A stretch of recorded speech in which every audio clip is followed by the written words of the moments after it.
Yes. My name's Allie. I'm going to be your nurse today. Is it okay if I close this door? Whatever you want. Okay. I just want to be very clear with you, okay? I'm here to help you. I know you're frustrated and you're very angry, and I can hear that in your voice. But I also want to be able to help you the best that I can help you. And so part of that is just kind of making sure that you don't have anything dangerous on you in your pockets. Just so that we can make sure that you're safe and you don't attempt to harm yourself while you're here.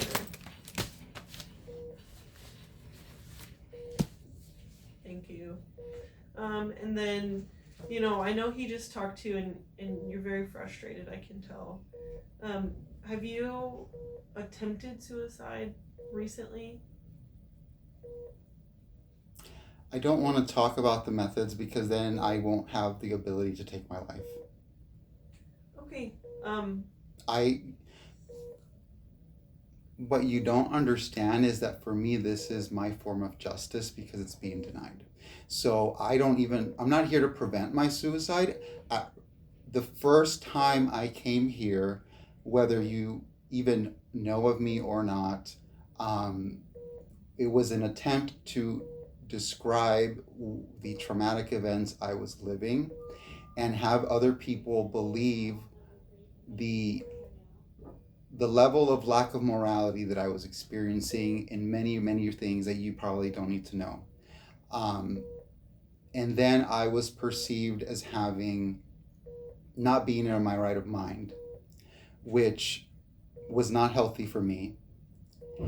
And I am having a moral dilemma where I don't care to help people. I don't care to... People that wrong me don't deserve to be helped. I am not able to help them. If that's my sister, I don't care about her either. People that wrong me do not deserve to be in my life, and I will take my life in order to do that because I am absolutely 100% against the politics of whatever is going on in my life. And I don't want to prevent my suicide. I want to find my justice, and to me that means taking my life. Okay, I just want to be very clear if that's okay. Because you came to the ER and you're here with me and you're telling me actively that you plan to commit suicide, I think going forward, we're going to try to emergency detain you. Do you know what that means? Of course I do. Okay, I'm not trying to think anything. I just want to be very clear and make sure that we're on the same page. That's all. I came here to talk to someone about my circumstances. I would be here voluntarily or involuntary. I wanted to talk about what exactly is the trauma that I'm experiencing because I have been calling for support. And what does support look like for you?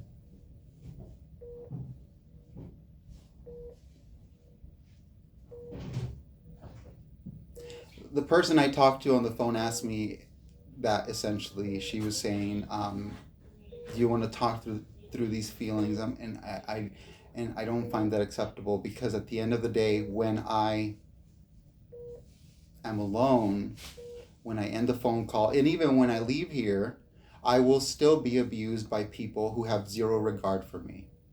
I don't think that what they are doing has any support. And again, if that is, fuck them. Don't care about them.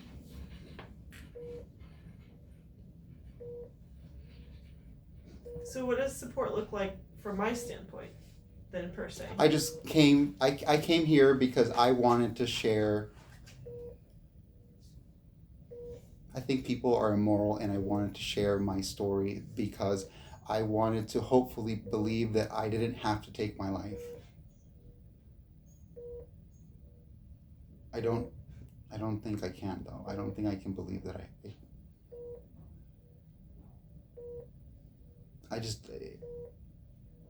don't think I don't think so. I hear you, and I know you don't know me, but I think you're important, and I think you're supposed to be here.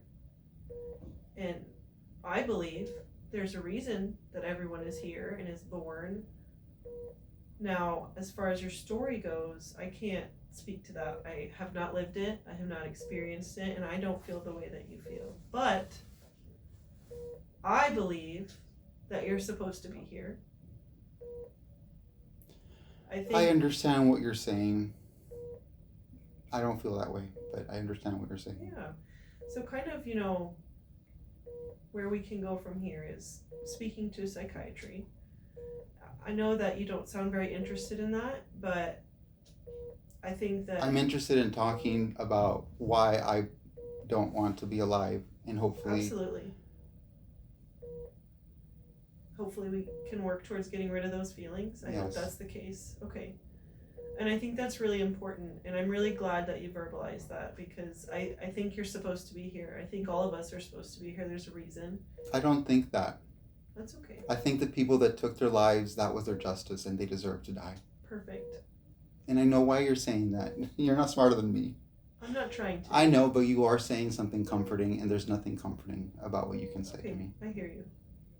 I just want you to know that I hear you. And I think that's important. So, kind of where we go from here, from my standpoint, we'll get blood work, and that's just to make sure that you're medically okay, your heart, your lungs. I understand. Yeah. I just want to make sure you're okay with it. Because ultimately, at the end of the day, I'm not going to make you do something that you're not okay with. That's not true. It's true for me. No, it's not. Never mind. I want to take my life. I want to be able to move to somewhere where death with dignity is possible, and I don't think I'll be able to make that change here in Texas. So, I think death with dignity is the right thing for me, and I was trying to remove the tabooness of that.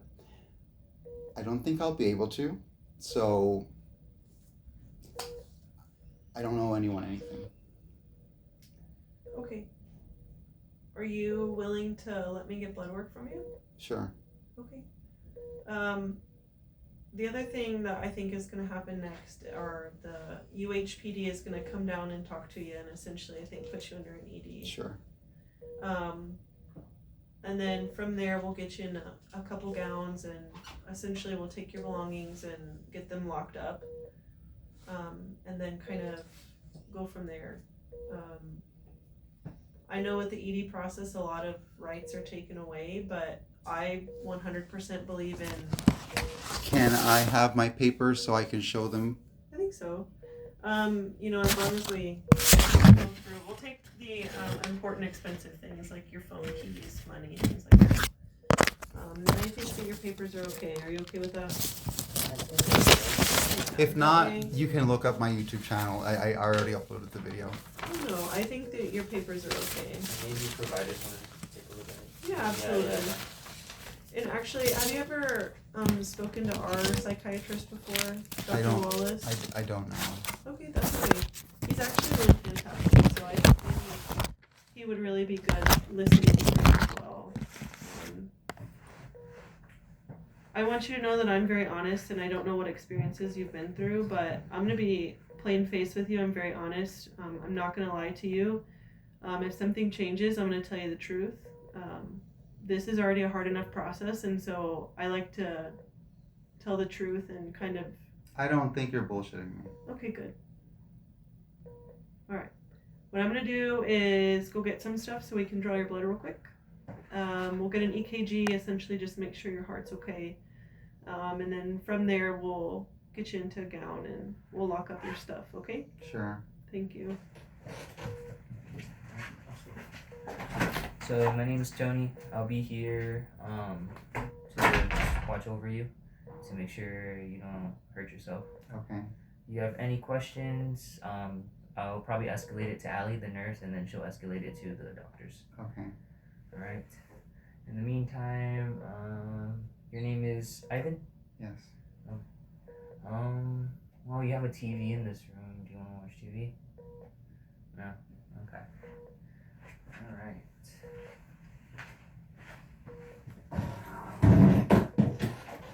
And you just want to sit in that chair, right?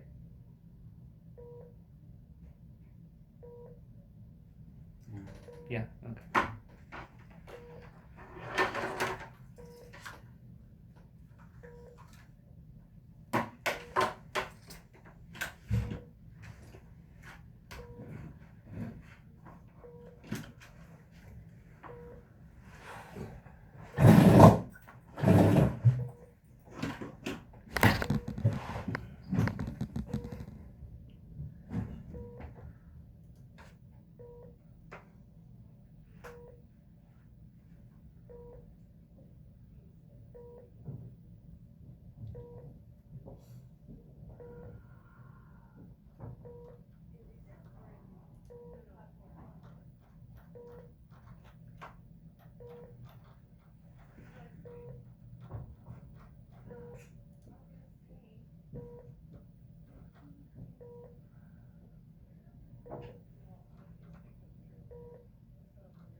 I'm gonna look into something before they take away my stuff. Okay, go ahead.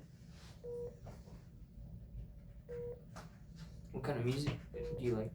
Or is it just you wanted to watch a video? I just want to hear a song that I wrote, and I want to hear it. Okay.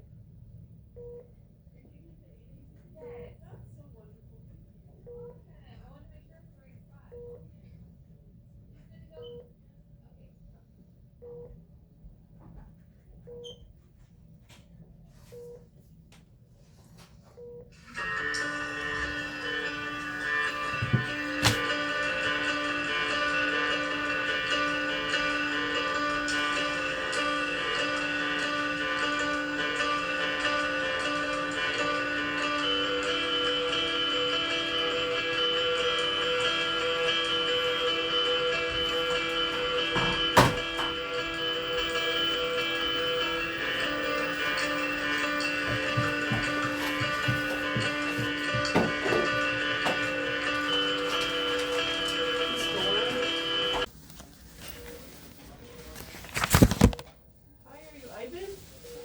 Yes, My name's Allie. I'm gonna be your nurse today. Is it okay if I close this door? whatever you want. Okay. I just want to be very clear with you, okay? I'm here to help you. I know you're frustrated and you're very angry, and I can hear that in your voice. But I also want to be able to help you the best that I can help you.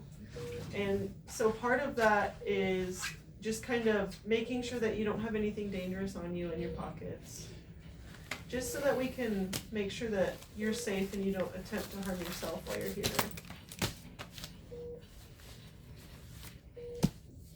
Thank you. And then, I know he just talked to you and you're very frustrated, I can tell. Have you attempted suicide recently? I don't want to talk about the methods because then I won't have the ability to take my life. Okay. What you don't understand is that for me, this is my form of justice because it's being denied. So I'm not here to prevent my suicide. The first time I came here, whether you even know of me or not, it was an attempt to describe the traumatic events I was living and have other people believe the level of lack of morality that I was experiencing in many, many things that you probably don't need to know. And then I was perceived as not being in my right of mind, which was not healthy for me. And I am having a moral dilemma where I don't care to help people. I don't care to. People that wrong me don't deserve to be helped. I am not able to help them. If that's my sister, I don't care about her either. People that wrong me do not deserve to be in my life, and I will take my life in order to do that because I am absolutely 100% against the politics of whatever is going on in my life. And I don't want to prevent my suicide. I want to find my justice, and to me that means taking my life. Okay, I just want to be very clear if that's okay.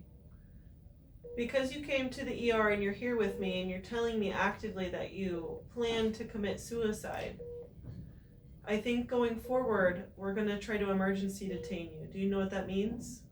Of course I do. Okay, I'm not trying to think anything. I just want to be very clear and make sure that we're on the same page. That's all. I came here to talk to someone about my circumstances.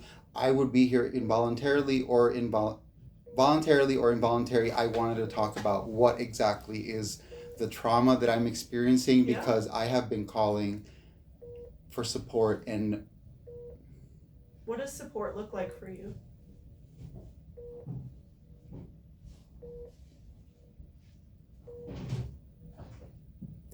The person I talked to on the phone asked me that essentially she was saying, do you want to talk through these feelings? And I don't find that acceptable because at the end of the day, when I am alone, when I end the phone call, and even when I leave here, I will still be abused by people who have zero regard for me. I don't think that what they are doing has any support. And again, if that is, fuck them. Don't care about them.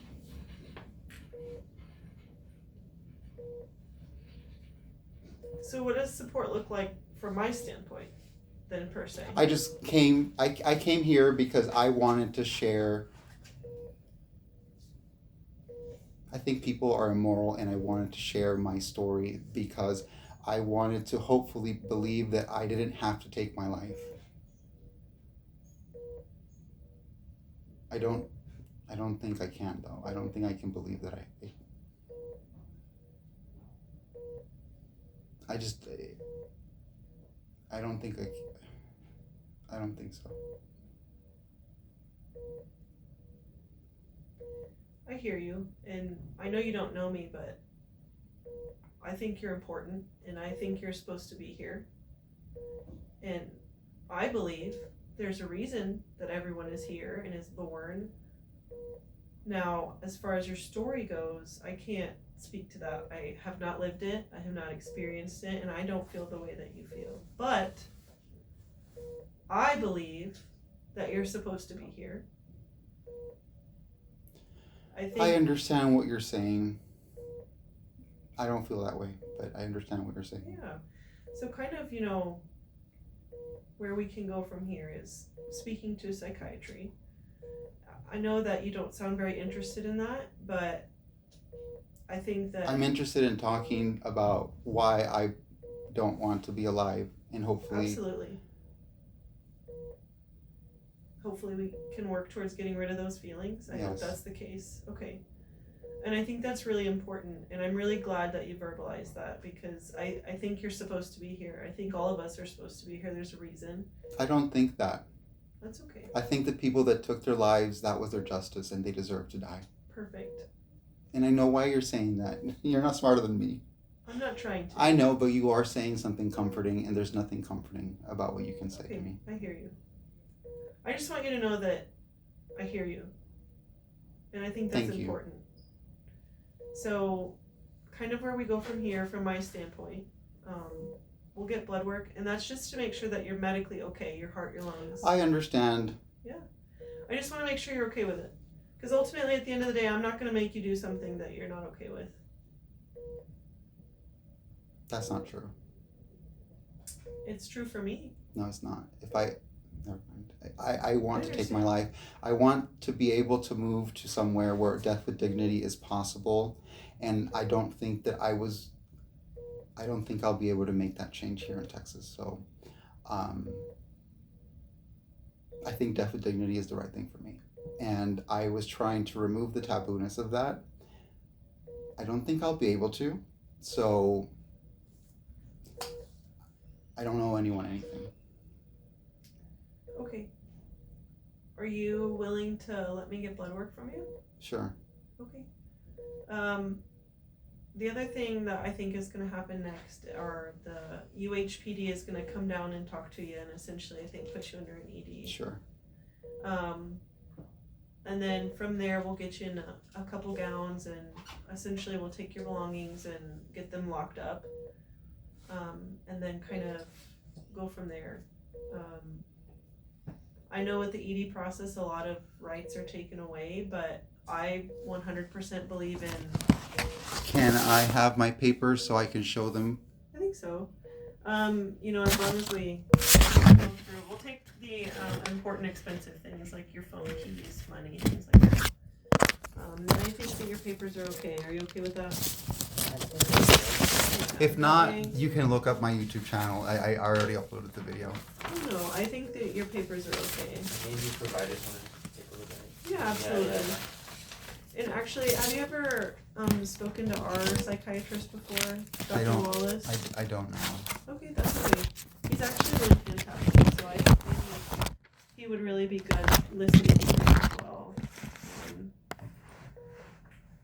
I want you to know that I'm very honest, and I don't know what experiences you've been through, but I'm going to be plain faced with you. I'm very honest. I'm not going to lie to you. If something changes, I'm going to tell you the truth. this is already a hard enough process, and so I like to tell the truth and kind of. I don't think you're bullshitting me. Okay, good. All right. What I'm gonna do is go get some stuff so we can draw your blood real quick.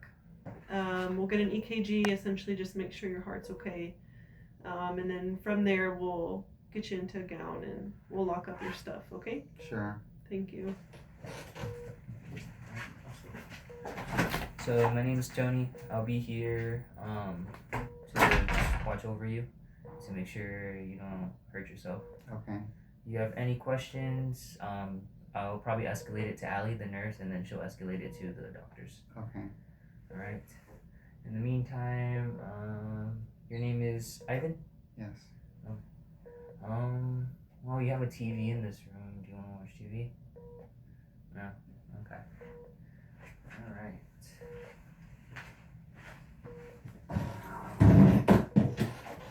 And you just want to sit in that chair, right?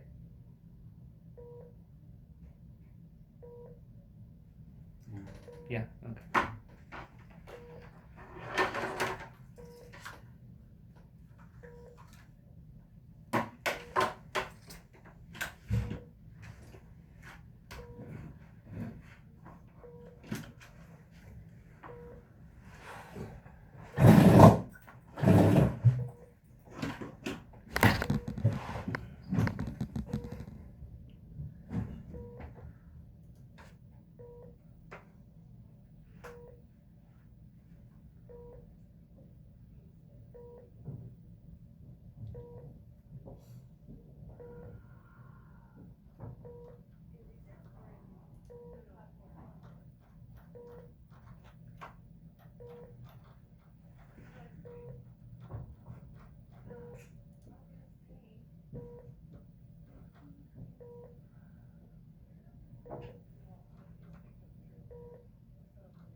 I'm gonna listen to something before they take away my stuff. Okay, go ahead. What kind of music do you like? Or is it just you wanted to watch a video? I just want to hear a song that I wrote and I want to hear it. Okay.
Want me to use this side for your blood draw? Sure.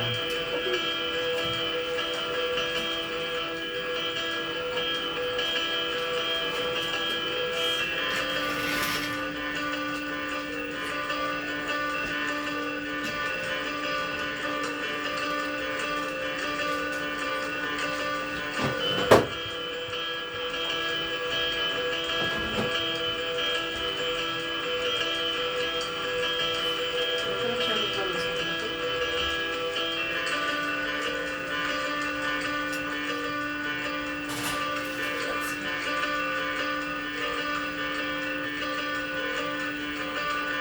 You okay if I go right there, or you want me to go like right here? Or we can do your hand. No, I was just watching the video. Okay.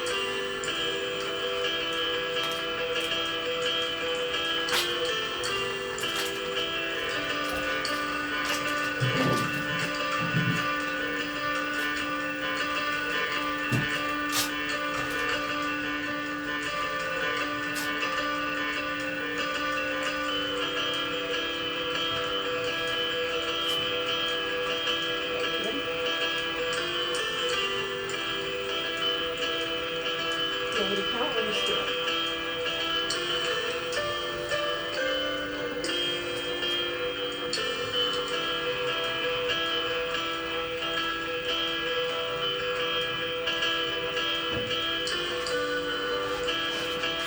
Straighten this one really straight for you. Really straight.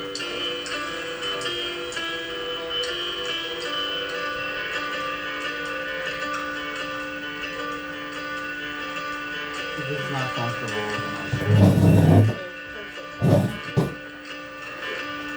perfect.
When's the last time you had something to eat or drink?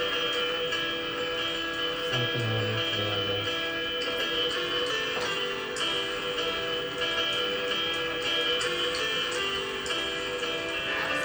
Yes? Okay.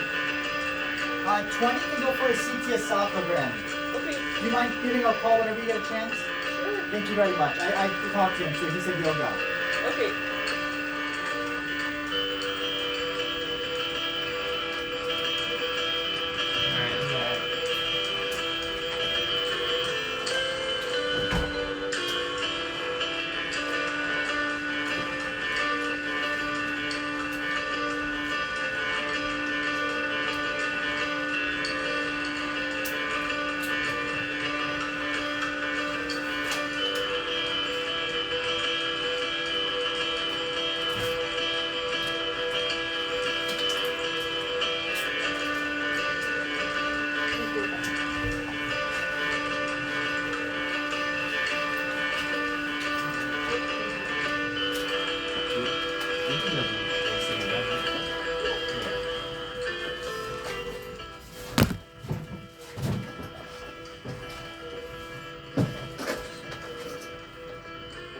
Alright, so probably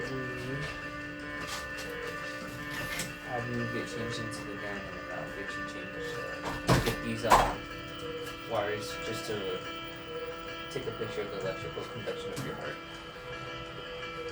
Do you need assistance changing into a gown? Okay. I'll give you some privacy, okay? I'll be behind the cranes. And do you mind taking your clothes off?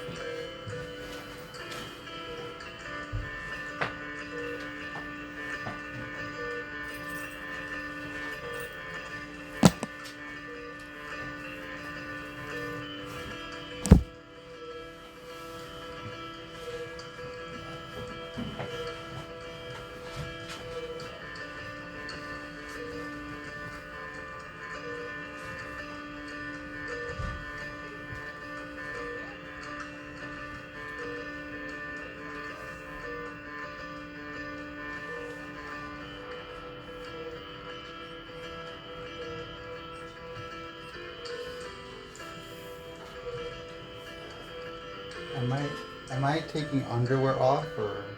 Yes.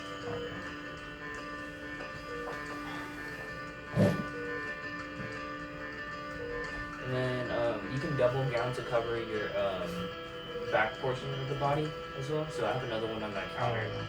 Yeah. You want to wear the other one backwards for more privacy.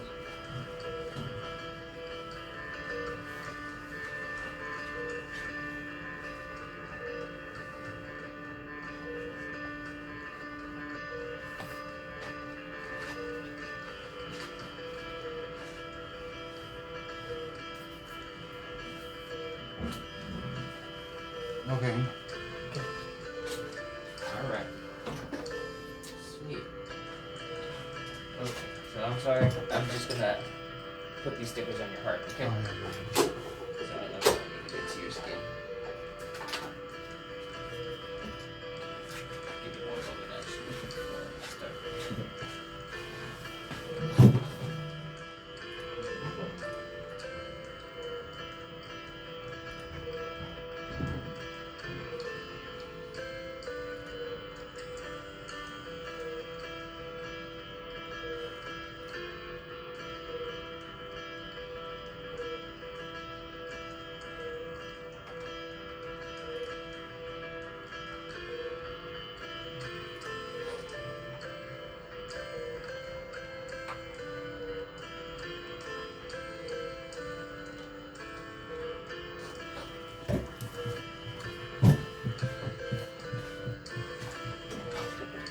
Did they give you a wristband?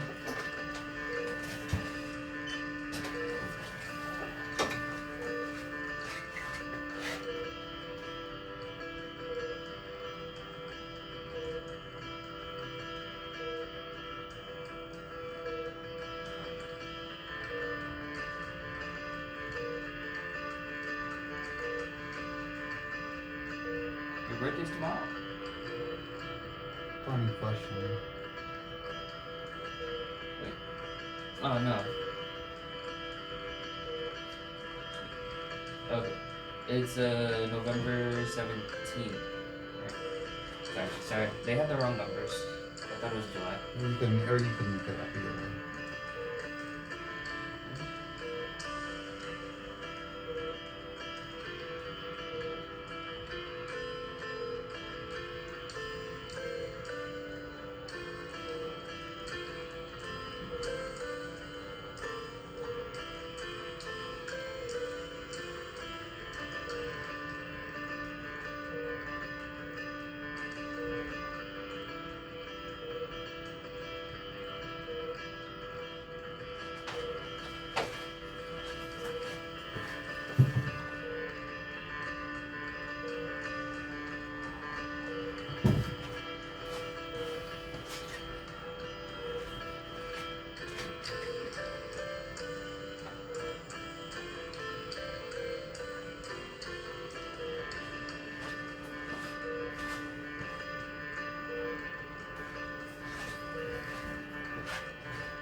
expose you, okay?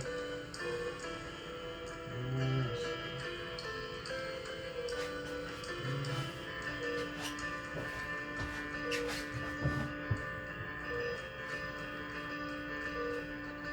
This is to cover your genital area, okay?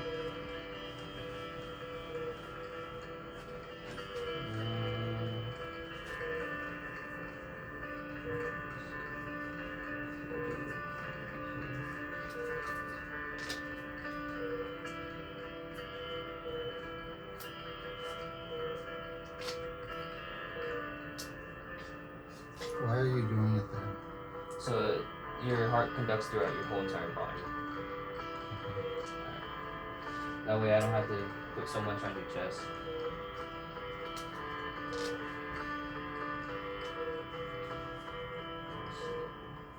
You need to go under your chest right here, okay?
Did you make all this music?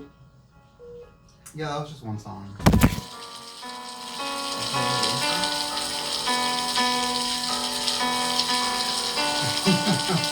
You just asked me. Well, I don't know if it's like electric stuff. I don't know. You're either compassionate or you're trying to feel yes, I play like keyboard and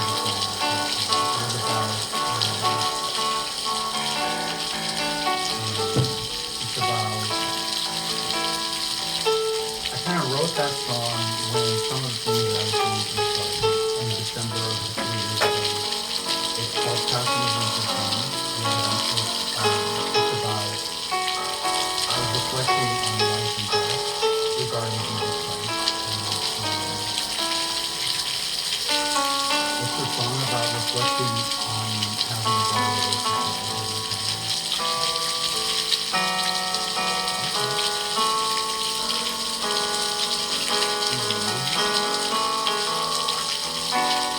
I'm Catholic, but I don't think about it. I don't interpret it. I'm not a scientist. So, religion's not really the thing. It's not what I say. Or like, it doesn't really help.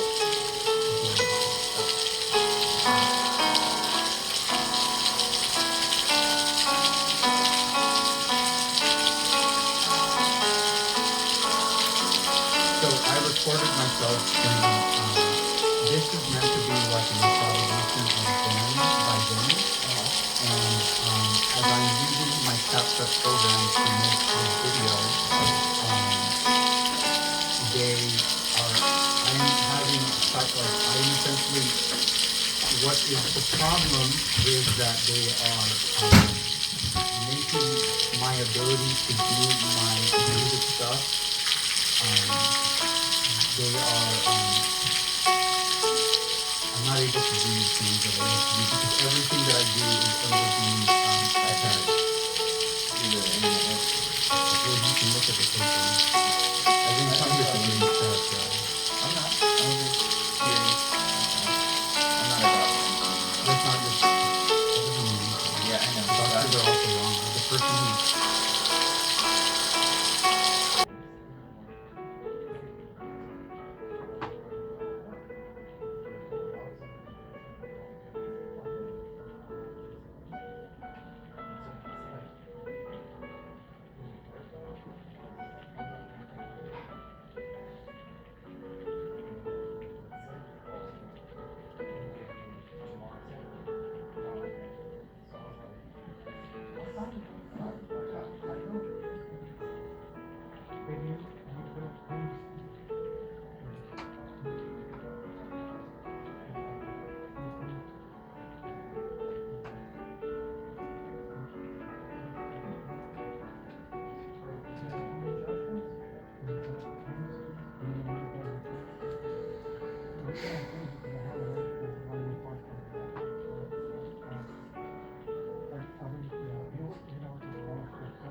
Yes, ma'am.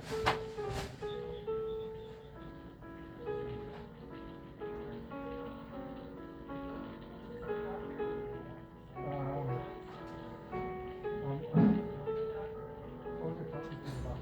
Was it about the quick? When you went the VN earlier from there. Oh, you're talking about the license. Oh, deal, I'm sorry.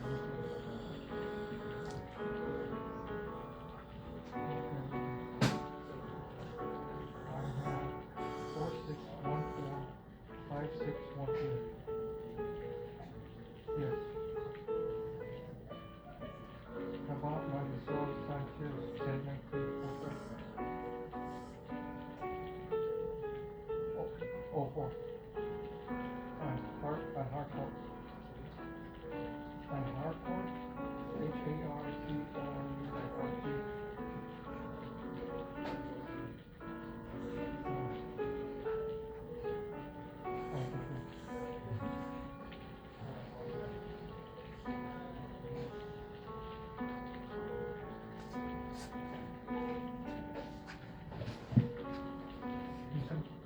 You need something to drink or something? No? What's it? No, I was asking if you wanted something to drink, but I didn't see you there. Oh, I okay. said, you're not doing your job, you know, something, you want a snack I on saw something? him there. Huh? I want some chow. No, I'm just Man, kidding. you're not the patient, he needs to be taken care of. You saw him there. Alright, brother. Okay. Open the door and close. Close, please. Go ahead. Thank you. Nah, he's just messing around with me.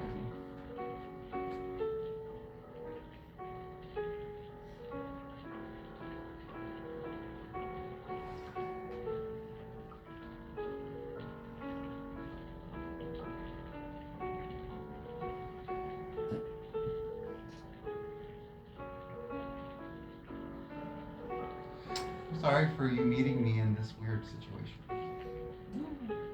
I mean, we live and we meet lots of people. I'm sure. Gotta learn. But this is not my ideal source. It's not ideal for me, but I hear you. Doing all we can, so we're just doing I'm just doing what I'm told to do. You're just doing what your thoughts are, right? You're just doing what you believe. I don't want to answer you because there's so many legal loopholes in what you're saying about my thoughts. Well, I mean, I'm just saying. Like, I'm being authentic. I'm just saying, like, I don't experience. I'm in my right of mind. I don't experience any type of voices or hallucinations, and everything that is provable is already on those papers. Yeah. I hear you. I can't. I mean, I'm just saying, like, what's ever going through your head right now, I can't say anything about it. That's what I'm trying to say. If that's right to you. I don't have hallucinations. I'm not saying I'm you in have my right hallucinations. of mind. I am saying that I understand that people will tell people, hey, people are told to make them believe you. Like, just believe that what you have in your mind, just believe them. But I understand that because I've been to nursing school. Mm-hmm. I understand that. I am not that person. I am not in that category. Okay. I am in a different category where I am being abused. My family would vouch for me. We have been experiencing this for 3 years, and it really began because I was receiving financial support from my parents, Mm-hmm. and then therefore I was perceived of having too much money when I was working in a nursing home and hospice care essentially, and then 3 years ago, neighbors where my parents were living told my mom that that they were being investigated for their finances, and it opened up a portal to cyber hacking because the police there do that. I guess that's what they do, and many negative traumatic events occurred from that, and I don't think anyone deserves to experience that type of abuse through remote access technology. You can look up the Mass Surveillance Accountability Act that was introduced this past month by that Representative Massey guy and that Boberg lady from Colorado. My insatisfaction with medical people, even though I went to nursing school, is that the healthcare system is naive because of politics. They believe that they know so much because they go to school to it, but they don't imagine that other people's mentality operates in a way that is malicious and harmful. And so I discovered this in this experience that I had, and I personally have to have a line with being able to keep my civil rights, because that's essentially what's being taken away from me without um, any form of regulation, any form of compassion. Essentially, I will support everyone's civil rights because what is occurring to myself and my family over the past 3 years has been so traumatic. To be even experience character assassination by medical health care workers because they are naive about other police people who don't have the best intentions, and that's a facade. It's a facade. So you can look this all up. I'm not saying anything that is.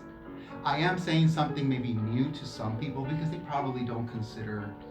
They probably don't consider because they are naive. They people in healthcare spaces don't consider if you were to actively abuse somebody, you would either be fired or receive a lawsuit. If I experience abuse by somebody in a covert manner in police, I have placed over a dozen police reports. I have placed a report in the FBI. I have placed a report with the Cybercrimes Attorney's Office. I went to the city council to tell them that this was happening. And honestly, I am at the end of the day an HIV positive nigger. They don't care about me because if they cared, they would never be in my parents' life. They would not be in my life.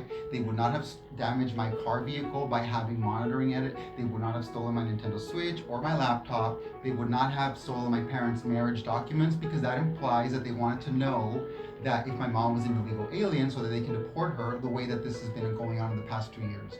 So my experience is directly aligned with the politics of the elections of this past year.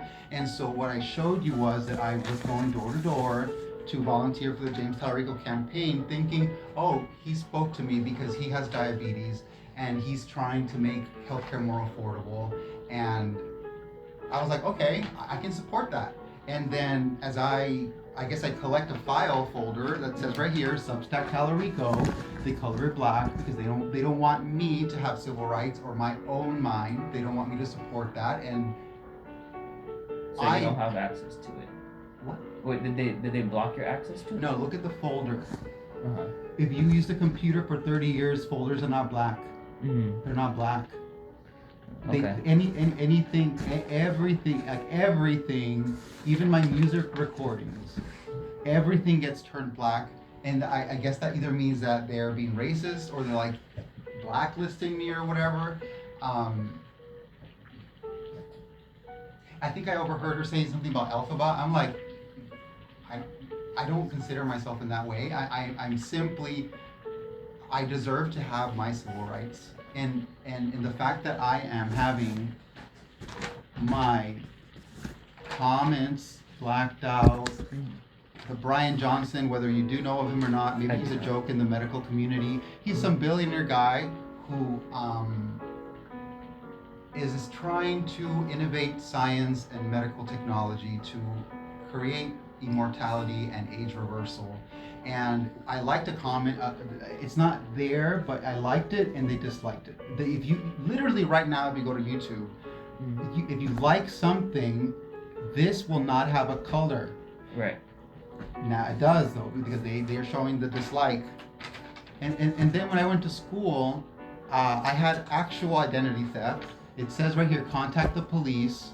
This is a paper from the the business office of St. Philip's College, where basically $1,700 of a refund that I was supposed to receive was wired away from I never even made the bank account. They wired it away from my bank account, and someone else has it. And then I made police reports about that, and they never returned. And essentially, I never got the money. Everything.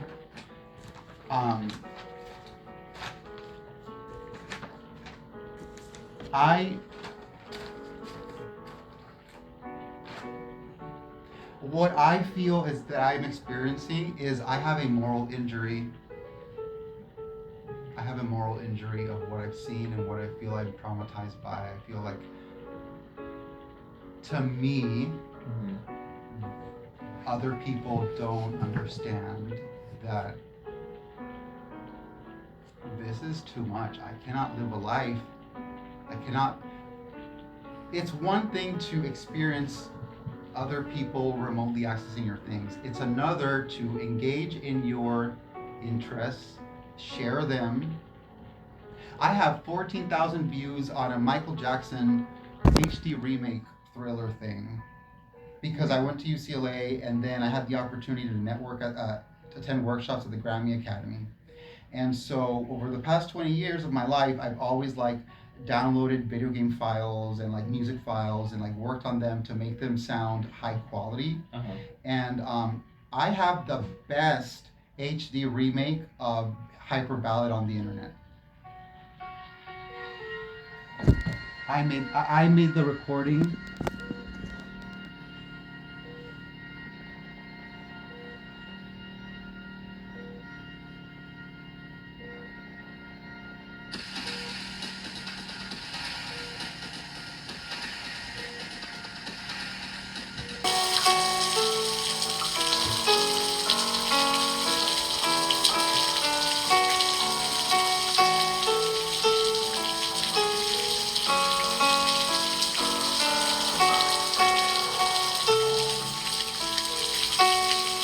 Everyone is meant to have a better relationship with their mortality. It's not something that I can talk about with people that are not in that mentality because you're a burden or I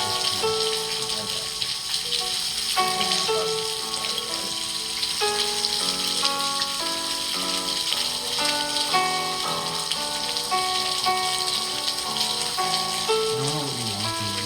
Obviously they're not going to expect you to have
Central College. I was one of the reasons I became suicidal now so in the past 6 months was that when I was going to graduate, I was asked if I was going to, or the class was asked if I, the class was asked if people wanted to volunteer to give a meaningful message in graduating, and I volunteered, and I was signed up to do that, like a word on the road, and the person who, essentially, I was not allowed to give my meaningful speech. I wrote it somewhere in my files, and I was perceived as someone that was going to like attack my classmates. I don't understand why. I mean,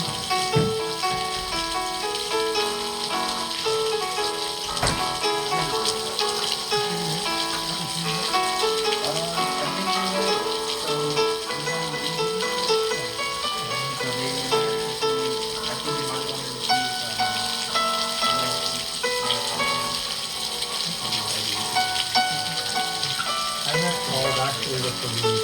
okay. I had already What's your name, called. bud? My name's Ivan. Ivan? Okay. I work at the hospital. We're mental health officers.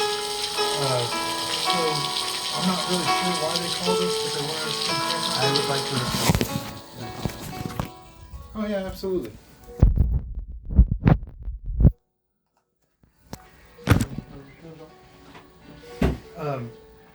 So are you having suicidal ideations today? Do you want to? Do you want to? I called 911 about before I came here, and they were supposed to arrive where I was living. And in that moment, I called Trevor Project because as I was working on a video project to upload to the internet,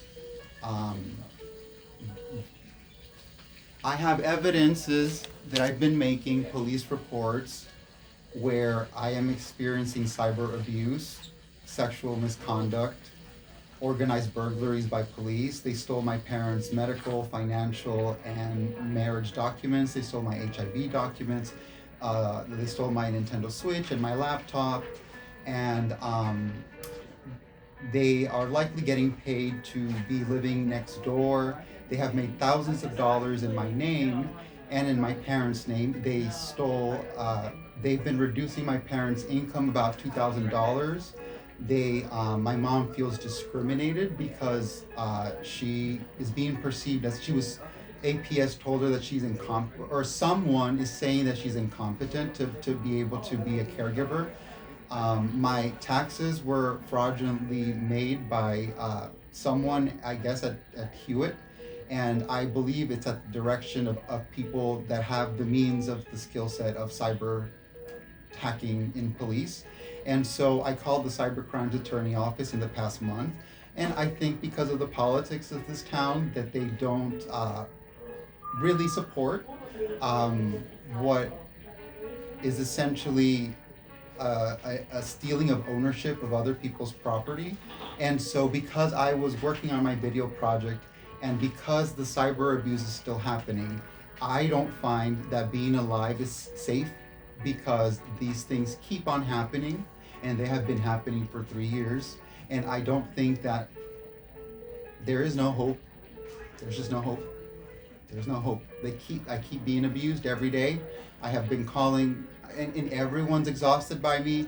I'm exhausted by the situation, and so I do not support you or the police that does that. Okay, well, man, that's unfortunate. Have you ever been previously diagnosed with psychological or mental illness? I'm not going to talk about that. Okay. Do you take medications for mental illness? I don't want to talk about that. Do you have like sleeping disorders or trouble sleeping? I don't.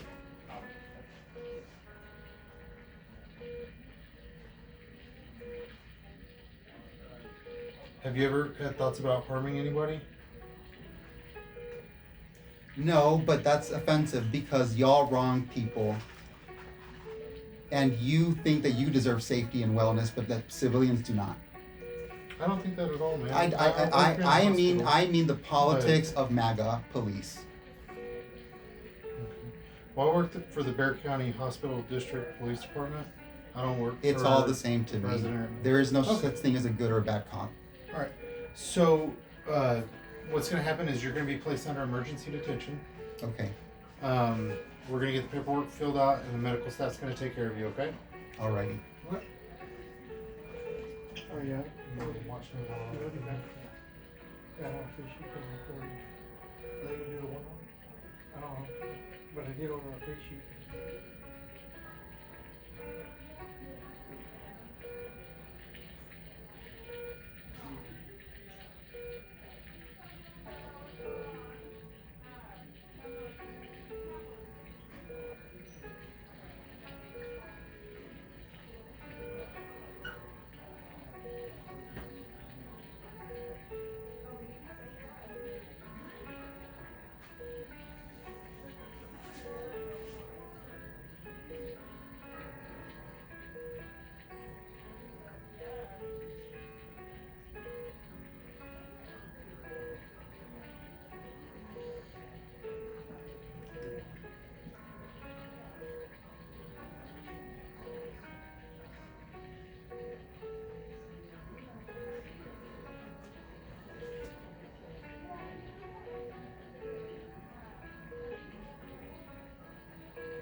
Hey, my dad can talk to you.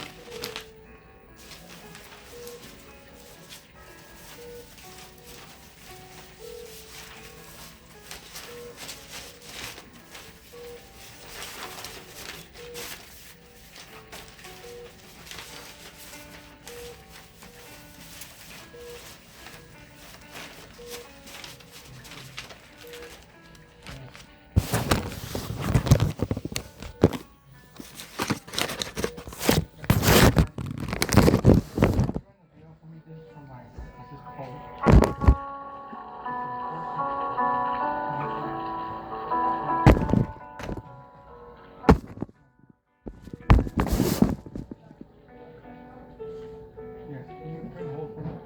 It's for Sister Paula. Bishop Herman Sanchez Marisol. Marisol Sanchez.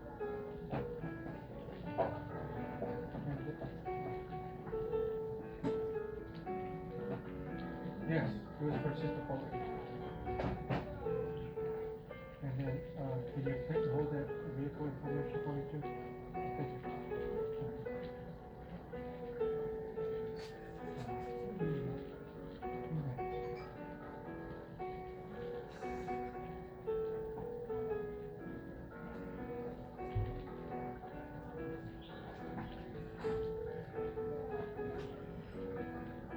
So sorry, I thought you called me.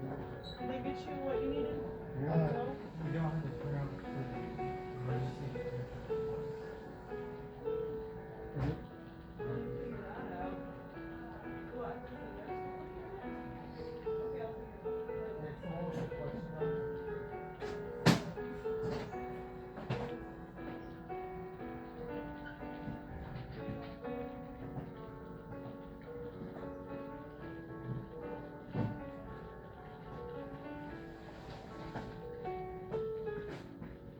It's a box?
do you use to edit? Is it Final Cut?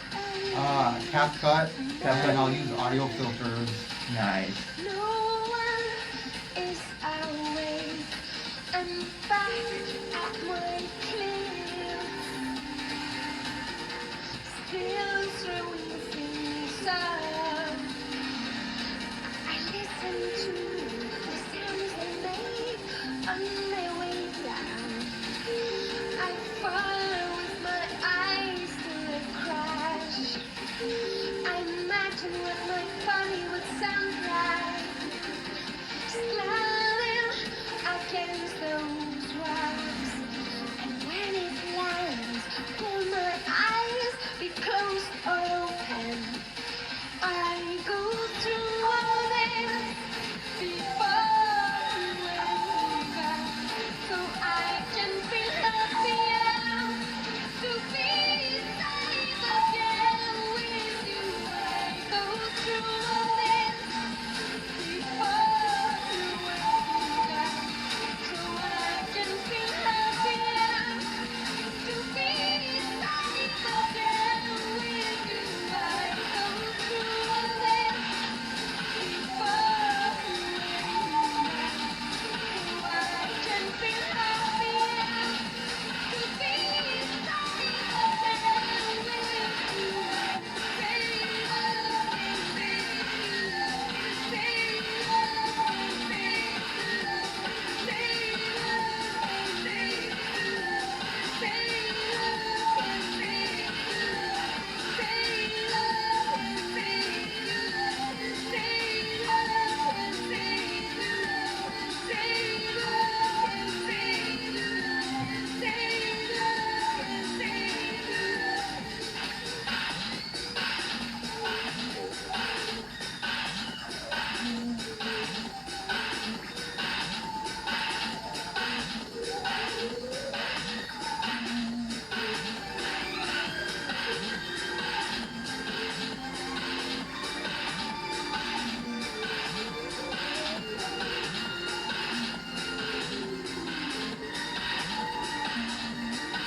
I also made the best Legend of Zelda Temple of Time remake. Nice. I used to play that a lot.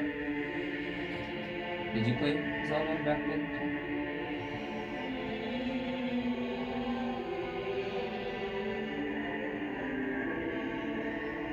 I did played a lot on Nintendo DS. A little bit on GameCube. To me, I'm more like I care more about like the music because I Oh, okay. like I do love the game, and they announced the HD remake of, well, I don't know if that's what they called it. They announced the remake of the new Ocarina of Time. Right. And I did this before, so it's just interesting that it was coinciding. With the new.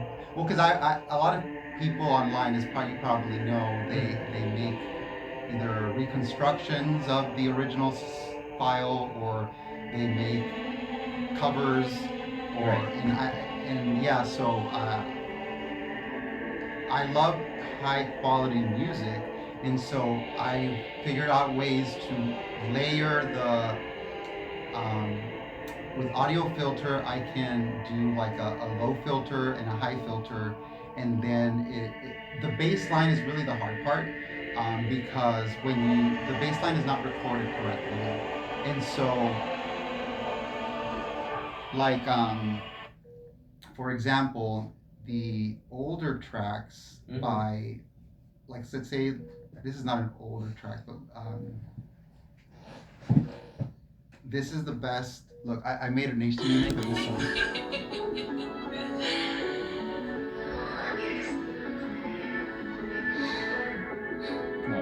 It doesn't sound like that in the actual. Yeah. What people say, we both know I could change you.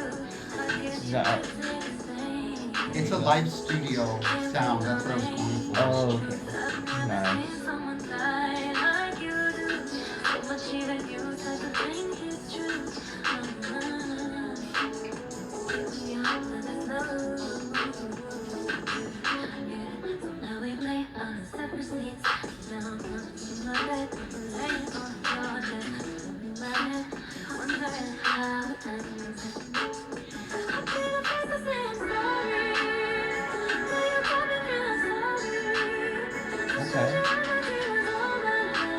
You like Ariana Grande too? I like her, but the song is about showing that I can produce the recording file. Gotcha. In my opinion, I love the sound I made there. Uh-huh. It sounds more clear. It sounds more forward in the mix. Like more, I guess, like in a realism. Yes, Realistic. live studio. Yeah. Live studio. As if you were there yourself Yeah, doing the possible. recording. Yeah. That's cool. Thank you. That's why you're trying to bring out, yeah.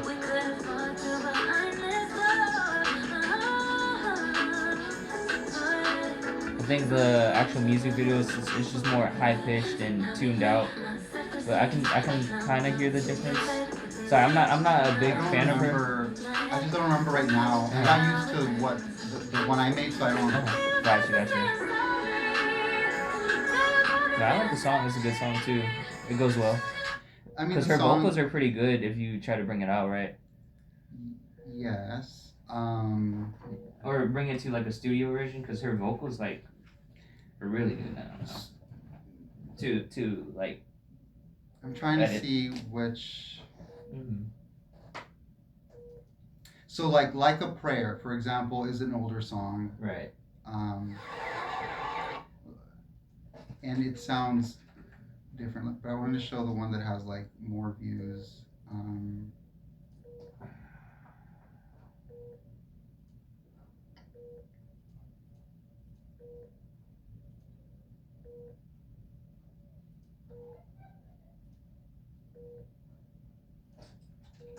Oh, this one for some reason had a lot of views.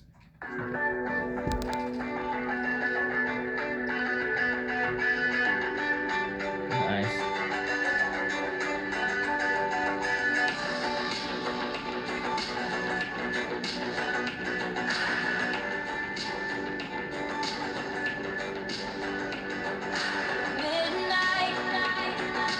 Okay. Come and pick me up, no headlights. Long drive, could end in burning flames or paradise. Fade into view. Oh, it's been a while since I have even heard from you.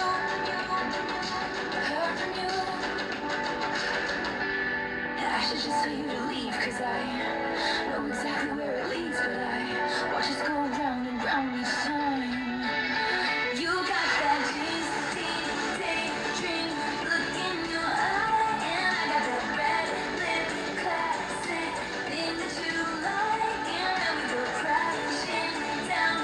We come back every time, 'cause we never go out of style. We never go out of style. You got that long hair slicked back, white t-shirt, and I got that good girl fake and a tight little skirt, and when we go crashing down, we come back every time, 'cause we never go out of style. We never go out of style. So it goes. He can't keep his wild eyes on the road. Takes me home. Like the rough he's taken off his coat.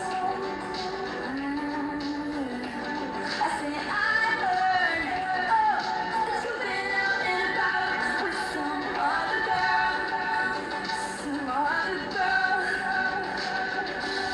He says what you heard is true, but I start thinking about you, and I said I've been there too a few times. It does sound like she's in the studio for this one. Yeah. Yeah.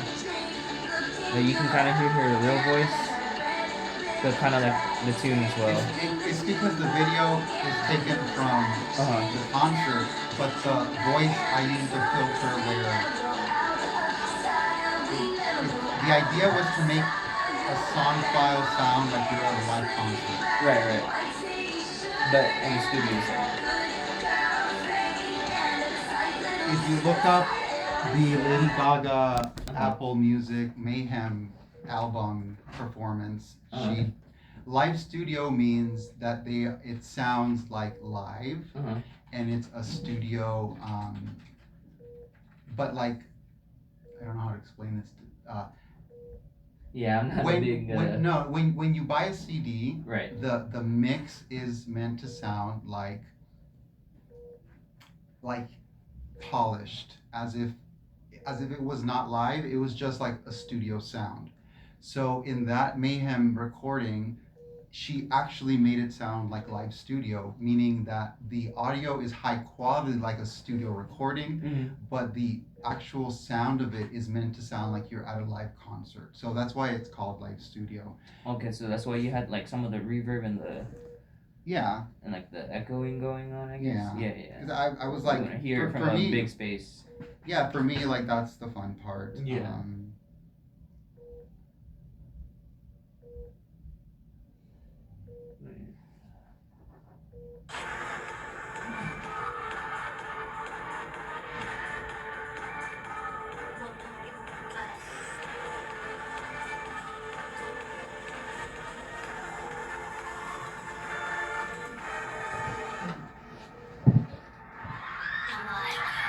I edited Pokemon into this for some reason. I don't know. What's wrong with it? I like Pokemon. But I'm not caught up with it anymore. I don't know any of the new stuff.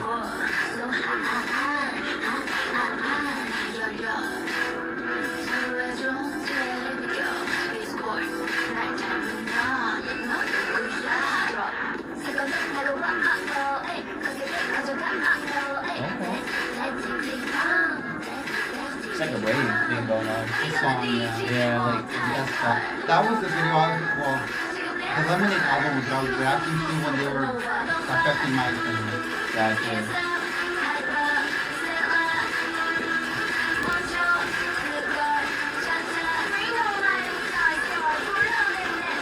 Nice.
The Michael Jackson one I did got like 14,000 views, which is interesting. That was cool. That's a lot.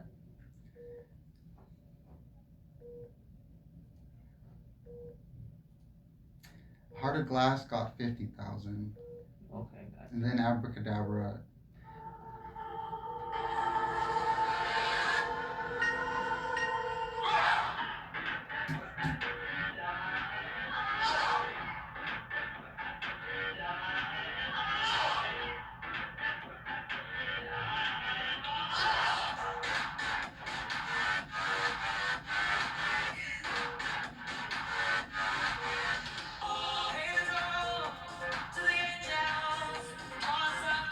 I'm gonna hear my song. Actually, I'm gonna play a song that I wrote. Gotcha.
You don't have to like it. I want to listen to it myself. Well, I'm falling. I'm getting I sleepy. know. Yeah, I know you have. I'm sorry to force you to. You're not forcing me. You do whatever. I just wanted to listen to my song. It's just this is what I would do anyways at home. Mm.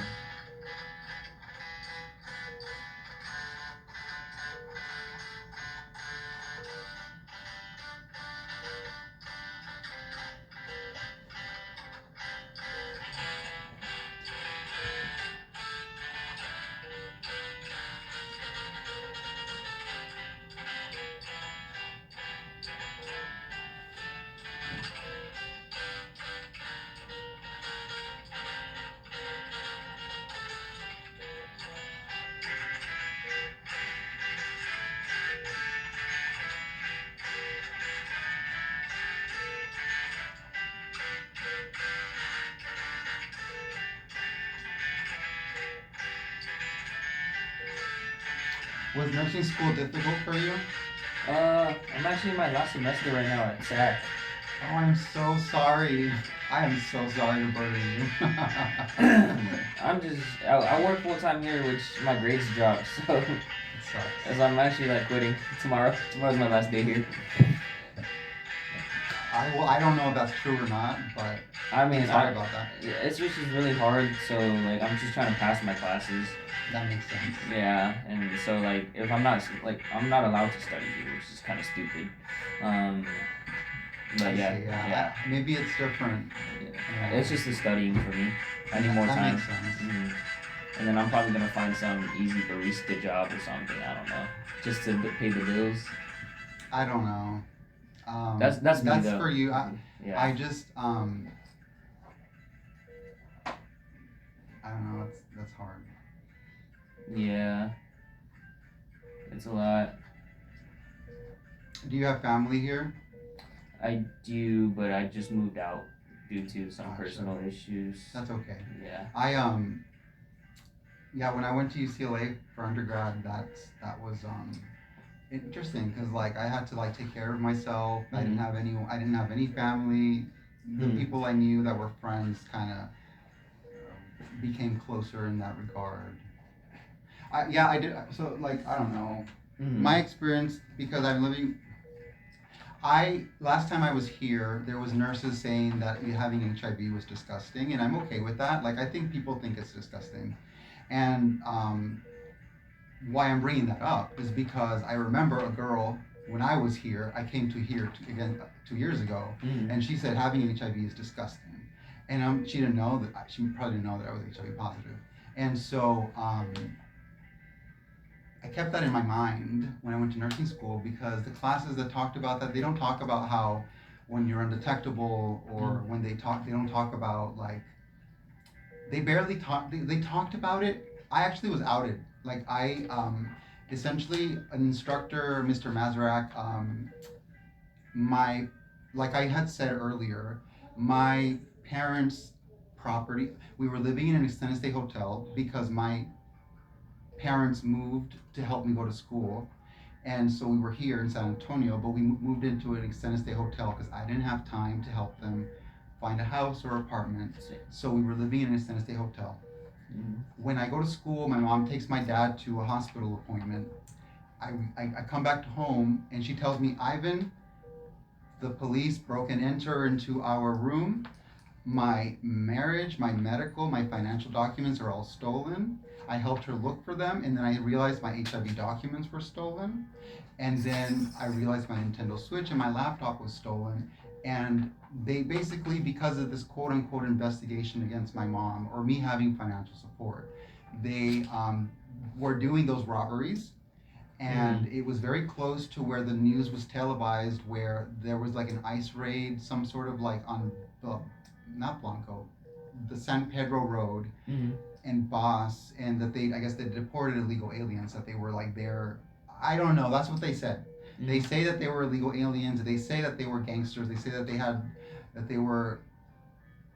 But if you at least heard some of the news, some people say that that's not true. That they were like that. So it happened to my mom, and so because my documents were stolen, and their documents were stolen, my mom asked me, take a luggage with our documents to school because this is not okay.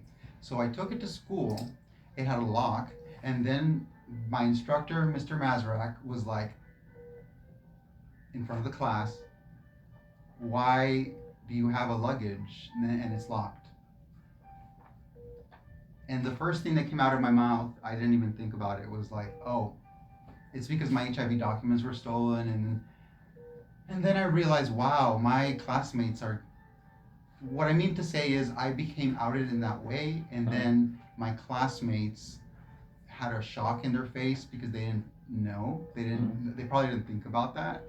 And they seemed both shocked and concerned, but like I was like emotionally overwhelmed. And the guy was essentially, I grew up with domestic violence sometimes because my dad had PTSD, and he was a veteran, and he sometimes drank too much. And this is not me trauma dumping on you. I'm getting to a point. No, you. My point is, I know that you're writing notes and you have to anyway, so I might as well just tell you the truth. Oh, I'm not allowed to write what you say. I'm just writing What's happening. important? I'm not writing anything in the conversation. I'm just writing. Oh, he's I know. talking to me. I know how to do S-bar. Oh, it's not an S bar. It's an observation thing for a sitter. I know. I took mental health class. I am just saying. I am just saying that what I'm trying to say is the school year was very challenging for me because of extraordinary circumstances, and I can't ever take it back. Like there are people who heard me say that I'm living with HIV, and so if I were to say that I'm not, there's people that know that I am. So I value my credibility above everything else. And so what I'm trying to get at is that what I said earlier is still true, that I did become outed, and that was very hard. And when I was taking my ATI exams, I suffered a lot of trauma because I felt like I was being discriminated at times, or just not being considered for my emotional well-being. And I still scored in the top 1%. That's awesome. I'm glad. So if you can do that, that's cool. My ATI suck. Dude. Holy shit. I'd be getting like 60s and 70s. Well, when you get to the graduation date, you'll improve your score. Probably. After I quit. That's what I was trying to help you out. Like, I understand. Like, I understand because when I went to UCLA, I had to depend on myself. Yeah. Oh, Hey. you went to one? Yeah, Did you what's get that? vitals already? Oh, did he? I Did he do? Yeah, I don't think there's any reason. Oh, sorry. No, you're fine. I thought the timer. No, Did Oh, you from get the- one? from Did you get entering him the when he room. transferred here? no. I Okay. forgot. Yeah. No, You we could were just get talking a to. new one. Yeah. Yeah. Do Okay. you guys need anything? No, I'm good. No? Oh, I'll yeah. take this. Thank you. Mm-hmm. Alright, we can keep talking. I just gotta get your vitals. Okay, sure. Yeah. No, I'm just saying I understand that that's it's challenging to have to take care of yourself Yeah.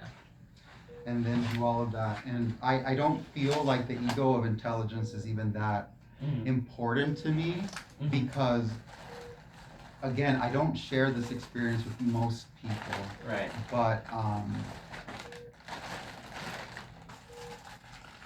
I feel like I have a very good relationship with my mortality because I even made a video about that there. Basically, mental health was I scored a 3 on that. That was really fun. Okay. I was like, I actually made a happy birthday arrangement for my teacher in VG. And I was like, I don't care if this takes away from my grades because I was like, I want to do this for this lady because she was having some spinal injury problems. And I was sharing in class that one of my biggest problems with the medical industry that I experienced very young was that I was in wrestling in high school and then crutches. And I think I was wrongly given the treatment to have the cast. And so I took all the AP classes and I was super nerdy and carrying like a 50-pound backpack. And it caused me joint injuries where it affects my ability to play piano to the ability that I prefer, that I could do. And so my parents helped me out medically because they were, like I felt so much pain breathing around my chest. Because it like essentially my body, like a plant, adapted to like they put those stakes on plants on purpose so that the plant can grow upwards and not sideways. Right. And so I grew attached to the crutches, very hunched forward. Right. And so, in my opinion, of people is that there are people that give up on their bodies. I have not. Me neither.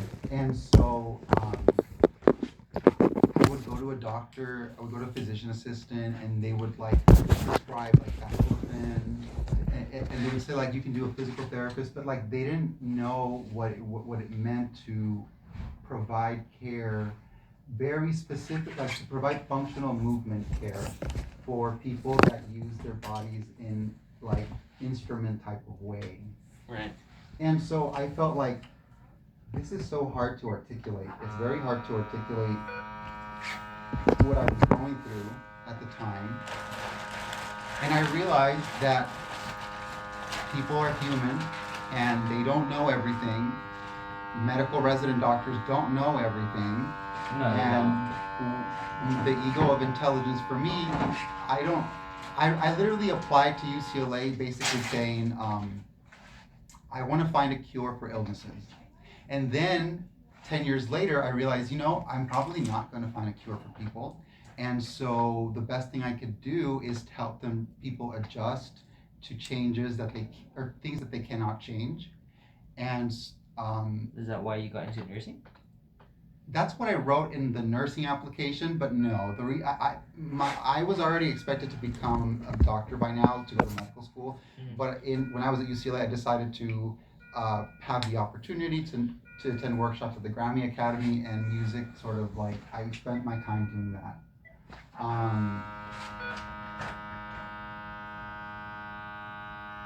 My point is, the ego of intelligence is a facade. It makes people believe that. Go ahead.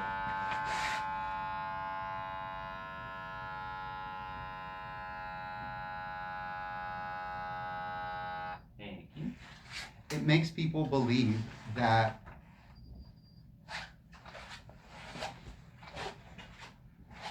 I am not like that, but a lot of people for good reasons probably, they prefer not to consider mortality. And I'm sorry to give you that type of conversation, but No. You're good. because I've worked in hospice care, there are some nurses that they told me that they felt like they were seen as like lower than hospital workers because um,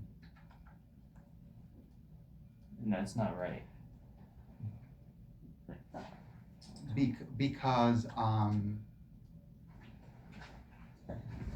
well, I guess it's more prestigious to work in a hospital for some people.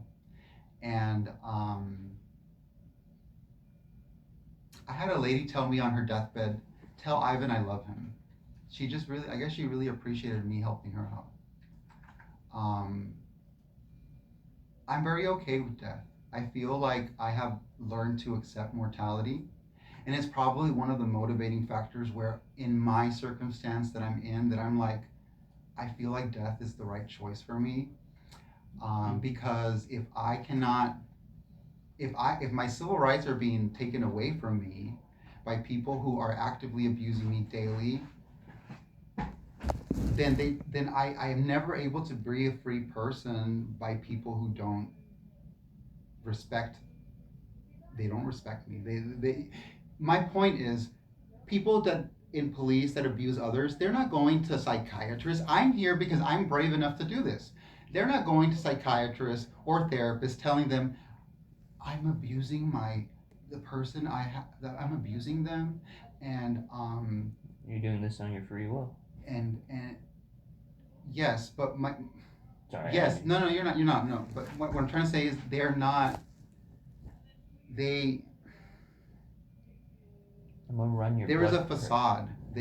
There's just a facade. They won't ever tell the truth about what they have done because they want to cover it up. And so my mom is so upset that this morning I was making a video about all of the things that was occurring, which is the video I showed the doctor that was here, but it was in Spanish, so they won't understand. Mhm. If only they, yeah.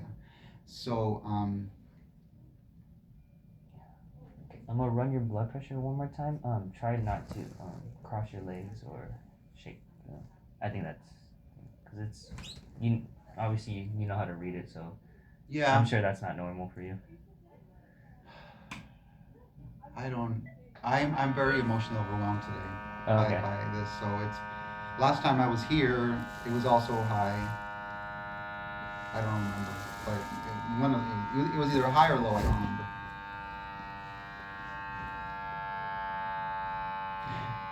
When I was graduating, Mhm. you'll never have this experience, so you can enjoy the Schadenfreude. Mhm. My instructor made up a lie about me. She said that I had made a public disturbance at the gym and then told the dean of the school.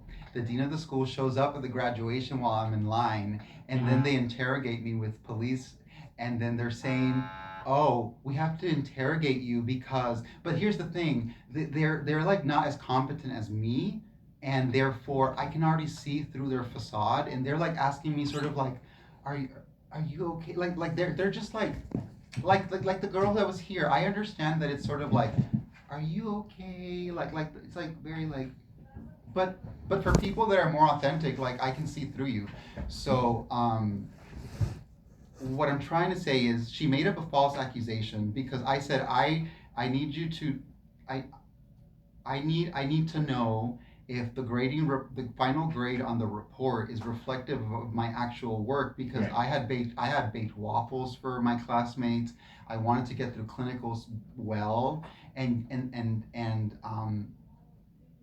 I was I don't know what the grade was going to be, but I did not feel comfortable with that because for I just felt like they had an animosity towards me, and so I asked her very politely, and I asked her like 3 times, "Can you please go over with me this grading report?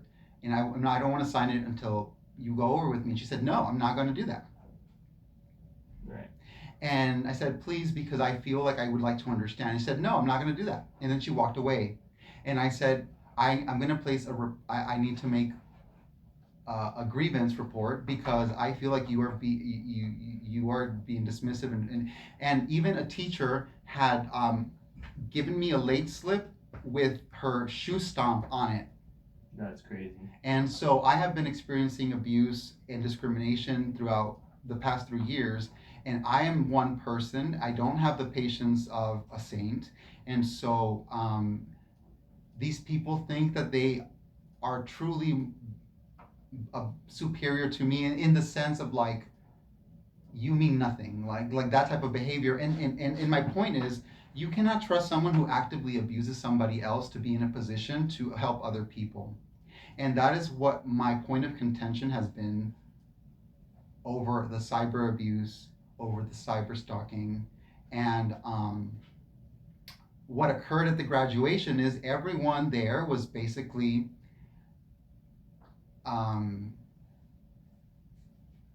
they made me look incompetent. They made me look like I was less than I was treated without dignity. And so I became suicidal. Right. My sister was there.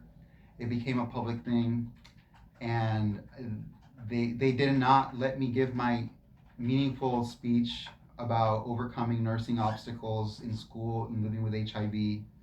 And that's actually discrimination. That's actually like I was confirmed to do it, and then they removed me from it, and it's just like their character to do that. And so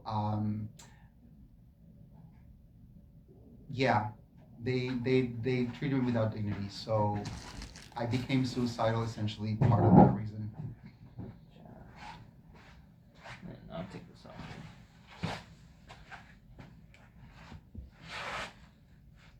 We'll keep this on for later. We do every 2 Sure. hours in the ER. So Do you usually work in the ED department? I'm actually in the float department, so That makes they floated sense. me here. That So makes yeah, sense. I don't do. They make me do a lot of the sitter work. So That makes sometimes sense. sometimes the floor too. That makes Once sense. in a while. So yeah. My favorite class, my favorite class was mental health.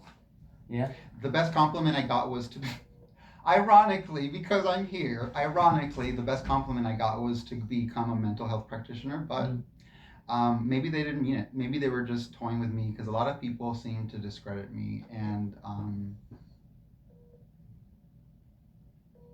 yeah. Yeah. Believe it or not, my favorite was L&D, OB maternity, but I don't want to be an OB nurse. That's not me. I don't think I want to do it long term. I just like observing it. What made it your favorite? C-sections. This is cool watching live births. Oh, you got to do that. We didn't get to do that. That's cool. And clinicals. It was in my clinical for that, so I was like, okay. That's cool. Yeah, I mean, that's the only part I liked about nursing school. So. Yeah, the women were saying that they don't like men doing that. Exactly. A That's lot why I of don't them were want to. saying that. That's why I don't want to do it. Yeah. It's really tricky for. I mean, there's many male nurses that do L&D, but not for me. Yeah. Yeah. Yeah, you asked me about moral injury, so Yeah. I understand that. Mhm. I'm honestly like not talking to you Mm. about this stuff in a like Complex. I don't perceive you as like therapizing me. First of all, I don't want to make you feel. I'm just someone that does not like to make other people feel burdened, and I know that some of the things I discuss are a little bit overwhelming. So I'm sorry to hear me, and thank you for being I'm just here to listen. for listening. But you asked me about moral injury, Mhm. and because I'm here about my traumatic experience, I feel a dilemma with helping people Right. when I feel like I've been wronged. Right. And so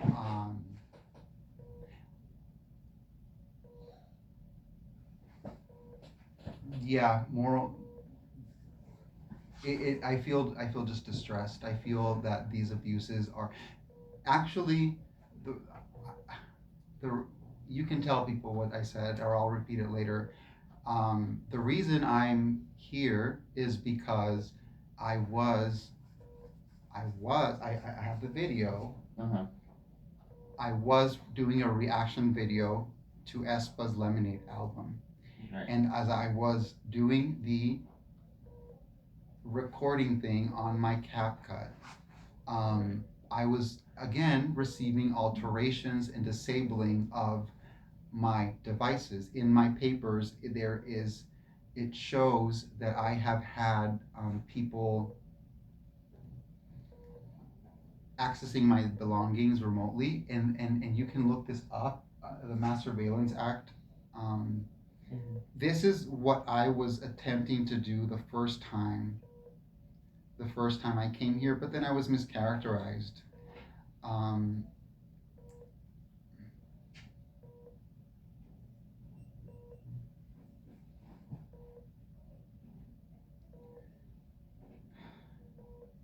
Basically, it's just saying that there is an overreach of abuse of power, and that it is being done.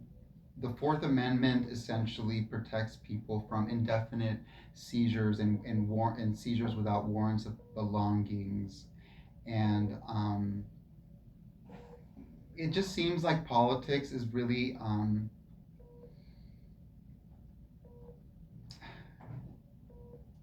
part of the reason why I'm in this sort of situation.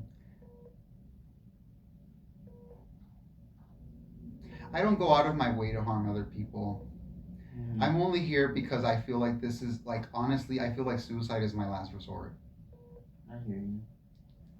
FISA law of how the government has created additional loopholes to spy on you that I'm not even allowed to tell you. These are classified as top secret. And finally, the third party doctrine. This is very troublesome. It's been expanded. It's based on a ruling of the Supreme Court. It was a 6-3 ruling. I think it was a bad ruling, but it's been expanded in its interpretation to include things like doctor's appointment records, Yes. bank records, Yes. phone records, who have you texted, all the metadata, flock cameras, for instance, now. And if you think about collecting information on bank records, that means you can get your gun records. And this was done. This is not something I've imagined. This is something that I learned about thanks to whistleblowers on the Judiciary Committee. What the DOJ did is they asked Bank of America, and Bank of America complied for all of the records of anybody who was here inside of a certain radius of Washington, D.C. on January 6th. They asked them for all of their bank purchase records for gun stores as well. It's completely illegal, but imagine instead of doing a query with one person that you turn AI loose on these databases now. There's virtually nothing the government can't know about you without a warrant if you believe that these infringements are legitimate, and they are not. That is why we've created this bill called the Surveillance Accountability Act. This was conceived by Naomi Brockwell of the Ludlow Institute. We've been working on it for years. It's got the right provisions in it so that it doesn't impede legitimate law enforcement activity, and it's long needed. It closes these loopholes that I've explained to you, and more importantly, it creates a private right of action. You know, you can sue state employees of the government, but it's almost impossible to sue federal government employees if they infringe on your constitutional rights. So we put that's the second half of this bill. It gives you the right to sue the government employee. And this is one of the most frustrating things I've run into since I've been in Congress. No accountability. I'll tell you what, we'll have accountability if when somebody goes to work, it's not just fun and games. If they infringe on your rights, on your constitutional rights, they could be privately and personally sued for that. With that, I want to turn over the podium to my friend Naomi Brockwell and thank her. She's an expert on privacy. This is what she does. She eats, sleeps, and breathes this topic, and she's been very good at helping us conceive of this bill. So I give you Naomi Brockwell. Thank you so much, Congressman Massey. So this year, we celebrate the 250th anniversary of the Declaration of Independence, which is really exciting. But if we look back to why we needed a Declaration of Independence in the first place, it was to counter egregious abuse of power. That is one of the big reasons why we had a revolution. So when the Declaration was signed, when when the Constitution was written, when the Bill of Rights was written, the founders intentionally wrote something called the Fourth Amendment. The Fourth Amendment was a direct response to the egregious abuse of power happening from the king and the king's men. They had things called general warrants. These basically gave the king's men a permission slip to rifle through the things of all citizens, have unfettered access to everything in their lives. And this was used to target dissent. Anyone who criticized the crown became a target. And when you have unfettered access to everything in a person's life, you can piece together any fragments that you find to form whatever narrative you want about that person and justify going after them. Now, fast forward, it's 2026. We're meant to have a Fourth Amendment that specifically requires judicial oversight. Law enforcement is not meant to decide its own limits of power. We are meant to have a judge sign off on it. Law enforcement is meant to make the case before a judge, and the judge has to agree that this is warranted to intrude on that person's life. Unfortunately, we have lost the Fourth Amendment in the digital age. We have law enforcement buying troves of data from data brokers. We have them directly querying the databases of companies, and they're skirting all warrant requirements to do this.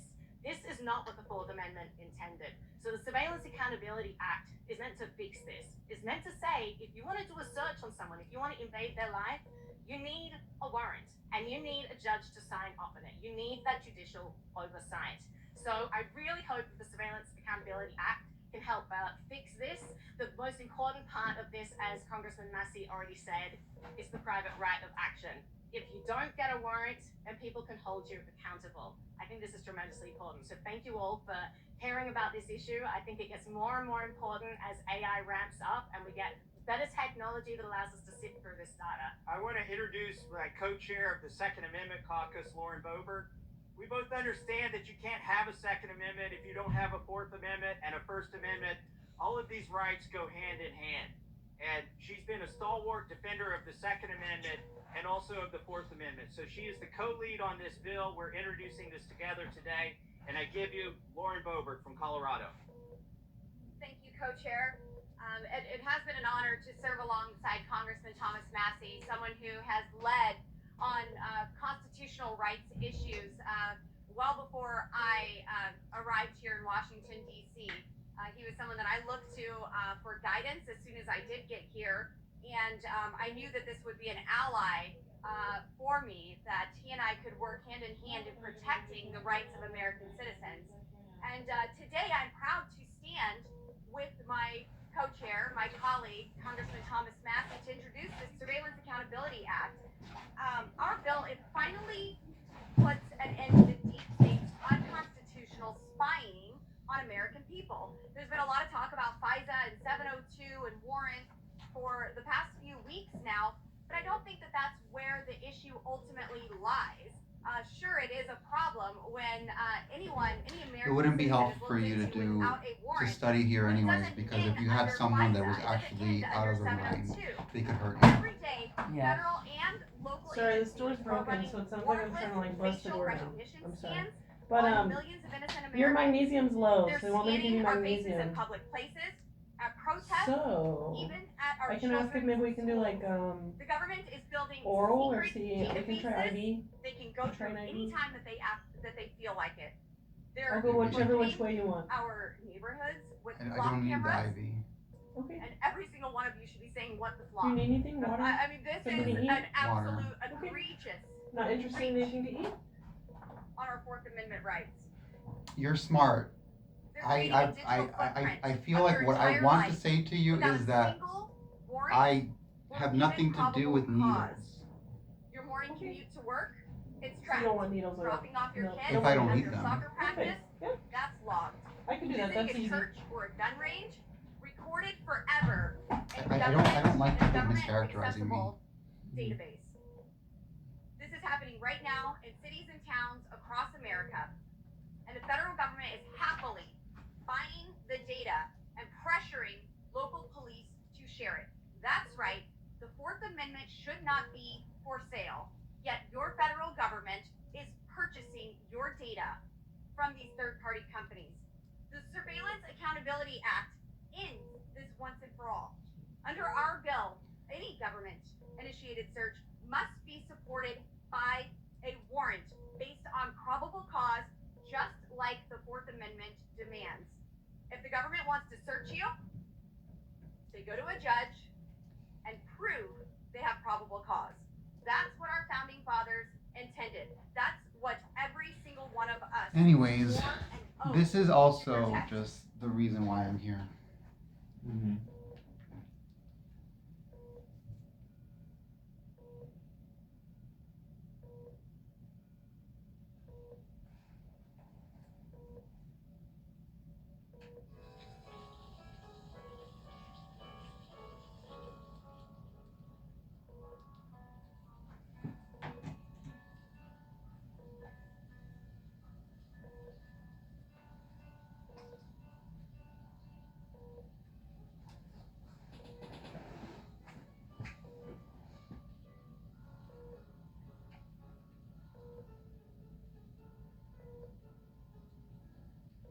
At the end of whatever I'm going through here, I'm still, that's the problem I have, that when I went to nursing school, Mm-hmm. I was having my internet disabled. And I know you don't know me, and I know you're not like able to really comment on my right of mind or not. Mm-hmm. But my mom, she witnessed that they were disabling my internet. It was paid for. I have proof because if you Google, what's the thing? Basically, I was teching my way into finding out the identity of the person who has access to my device, my laptop. And you can do that, but they blocked me because they're probably more of an expert than I am. And so I was trying to find out how, because the problem is that they were disabling my internet when I was going to school. And my Right. mom was shocked that they were making me seem incompetent by having lower grades. When I would do my lockdown respondus thing, they they wouldn't. It would just mysteriously malfunction.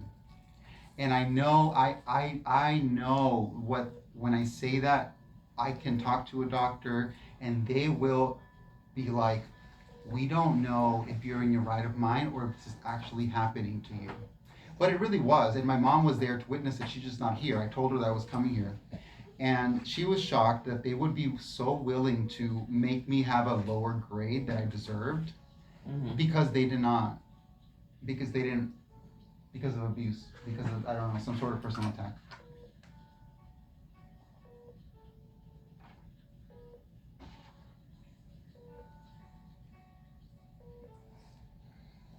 So all of these people they don't really know me.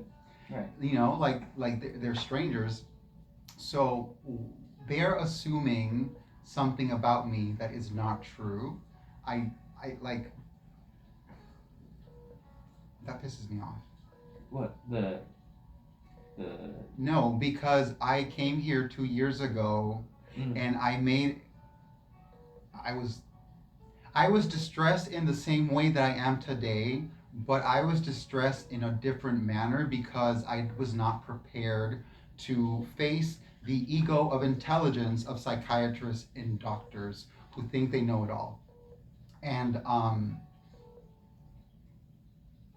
I was mischaracterized as having delusional thoughts because they A, have apathy, B, are naive, or C, they believe the words of people employed in police, that what they are doing is because of blah blah blah. My family has been,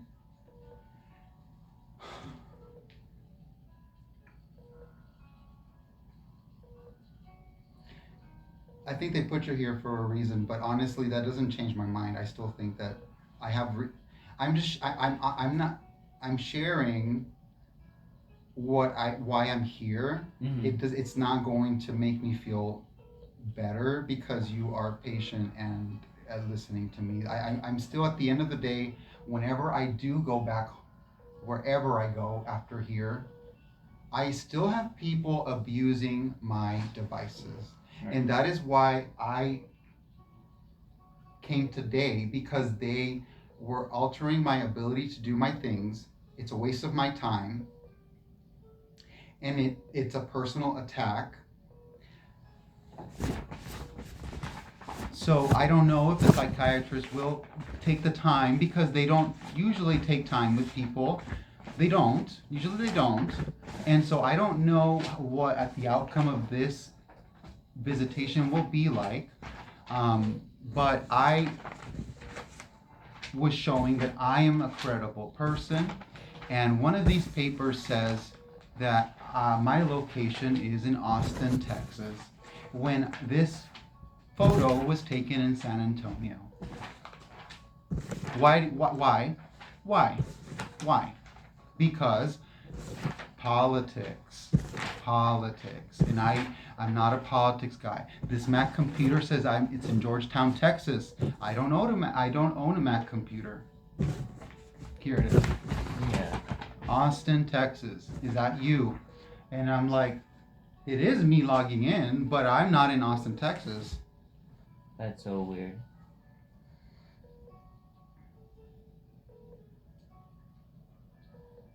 Yeah. And then contacting support didn't help you either, right? No, because everyone thinks I'm an HIV positive nigger. They don't give a fuck about me, and I'm okay with that. I'll carry that scarlet letter. I don't care. Okay.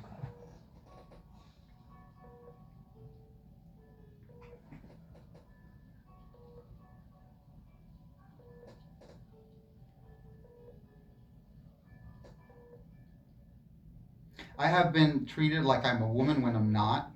I've been treated like my appearance of my. I don't even like black people. I don't like white people. I don't. Why? I also mean Asian, but I'm not mean you. I mean when I went to Dallas for a Le Seraphim concert about 2 months ago now. I went to this concert. It was $40. It was a virtual concert that Le Seraphim did. And I was like, I like this group. I'm gonna go.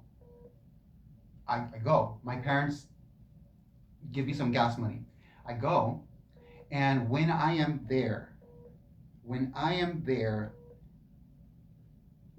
leave the theater, there's a woman and a man. They're both black. The black guy is by my car vehicle, and then he starts saying to me, "You hit my car." He wasn't even there. He was not even, that car was not even there when I arrived. And so they were making up bullshit, and I recorded them. They were saying that I had hit their car, which was not true. And that's the type of gang abuse that I've been experiencing. And what I learned from that is it does not matter what your race is. When you are involved in some sort of quote unquote, covert abuse, they do not care about the well-being of people. And so I learned that anyone who does this, whatever their race, whatever their sexuality, whatever their gender, they are willing to abuse you for money, just like Jesus Christ was crucified. Jesus Christ was a criminal and he paid the ultimate price because he was advocating for the civil rights of people. And,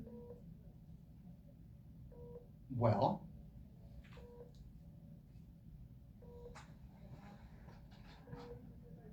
I think the people here that call themselves Christians love money because he was sold out for money.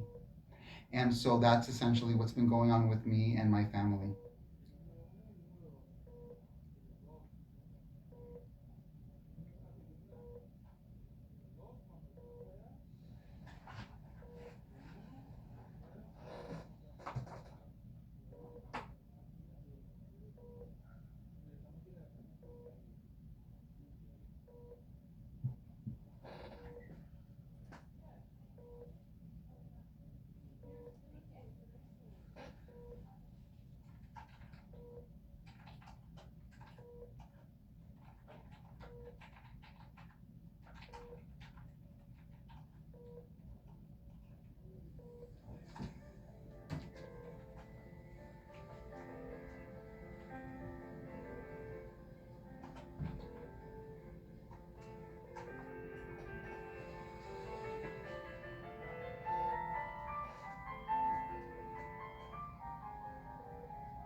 You want me to take that off for you? The oxygen probe? You can just take it off. I'll get you a new one later. Okay. Hi.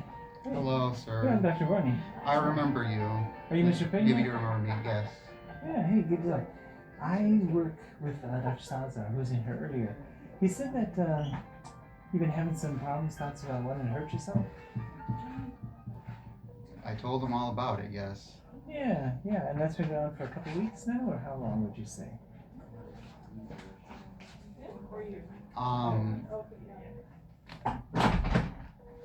Last time I was here, Mhm. the resources I got was help going to UT Health San Antonio. I attended those therapeutic sessions. Good. And I was mischaracterized of not being in my right of mind by one of the people there. Okay. And that actually made me worse because I am in my right of mind. Okay. And the reason for my suicidality in the past 6 months has Mhm. been more so because you're probably very educated. However, I've realized there is a sense of naivete when it comes to what I was talking about 2 years ago, essentially. And I came with proof instead of just coming with words. And essentially, I am experiencing cyber abuse and cyber stalking. I've experienced sexual misconduct through that ability. Basically the phone became a portal to viewing my phone screen as if someone else had it in their own hands. And that is the reason why that started was because 3 years ago when I was working in nursing homes, I I guess I was perceived as having too much money, and I was receiving financial support from my parents, and then they became targeted for Sorry, an investigation. Excuse me, just one moment. We're sorry, Dr. Barney. Yeah.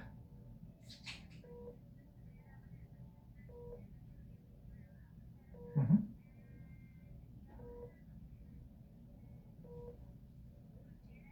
Okay. Let me check.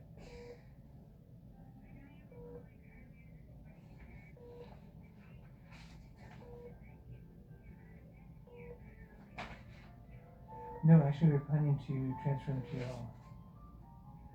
Yeah, that's what we're planning to do. Yes, that was our plan.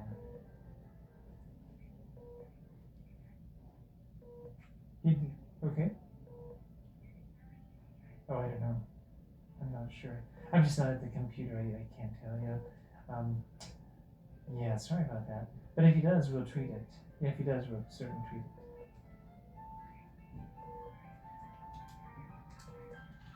Right. That's correct. Okay. All right. Thank you very much. Bye. Sorry for the interruption. Okay. So you've been having some cyberbullying going on. That's a long time, 1 or 2 years. And does that make you want to hurt yourself? Is that what's been going on? I do have a video. Okay. Before I came here, I was working on using CapCut, and the tactics used against my family because they were claiming that my parents had illegal monies. They essentially. That's okay. You don't have to give me the details. That's okay. I know this is something that is very important to you. Obviously, it's affecting you. I want to get you the help that you need. What we can do, I just need to know a few specific things. Can you tell me these things? How are you going to hurt yourself? What were you going to do? Jesus Christ. I'm not here to prevent my suicide. I'm here to have my civil rights protected by explaining that I am experiencing abuse, and I will consider that suicide is the right choice for me because I believe in death with dignity. When I go home, I will not be protected from the abuse of my cyber abuse, and therefore I believe that I have a right to take my life because that is my justice. They have not stopped. I have an interest in sharing my personal music recordings online. Like you don't, maybe you, I don't know if they're recording. They can, but I have uploaded videos where I do that. I play piano recovers. That's okay. You can upload anything you want. Yeah. So, you do have rights. That's really true. But this is not the place to talk about rights. We just want to take care of you. And with it, let me just finish one thing. Because if you say that you want to hurt yourself, then I can't let you go home because that means you're gonna go home and possibly hurt yourself. So, what we can offer is we can get you somebody to talk to who can understand more about these rights and can figure out the best way to help you. But we don't want you to go home and hurt yourself or to take your life. Not when there's something we could do for you. That's what we're trying to figure out. You asked me, my plan is I want to take my life. Mm-hmm. It doesn't matter how, because I believe that's the right thing to do. If I am not allowed to be a free person, Mm-hmm. separated from people who are abusing me. Yeah. Okay. Let's see what we can do. All right. We'll work on that.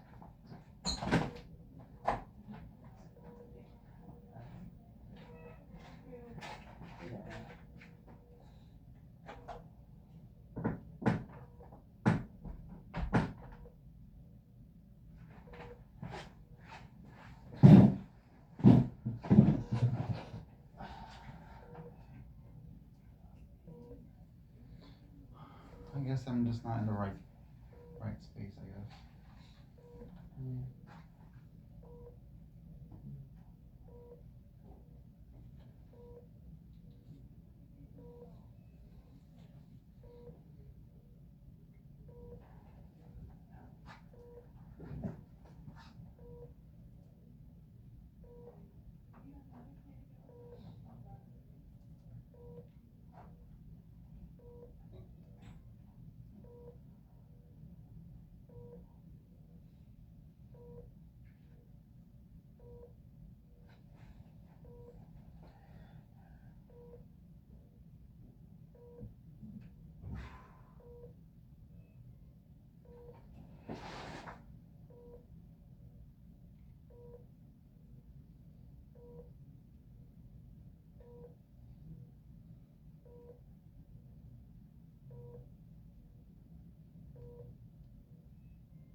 people here don't really care. When it comes to like, I mean, like, yes, there is compassion, and yes, there is emotional burnout when it comes to compassion in healthcare. Mm-hmm. My opinion on what I've lived is that everyone's out for themselves. They don't, I think like,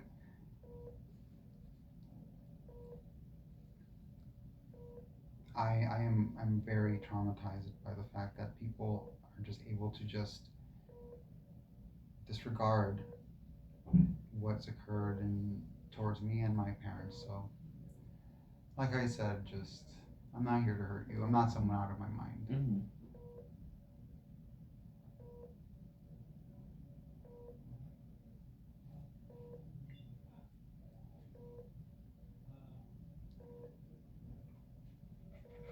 People here are racist, like they actually are racist. Yeah. That's a real thing.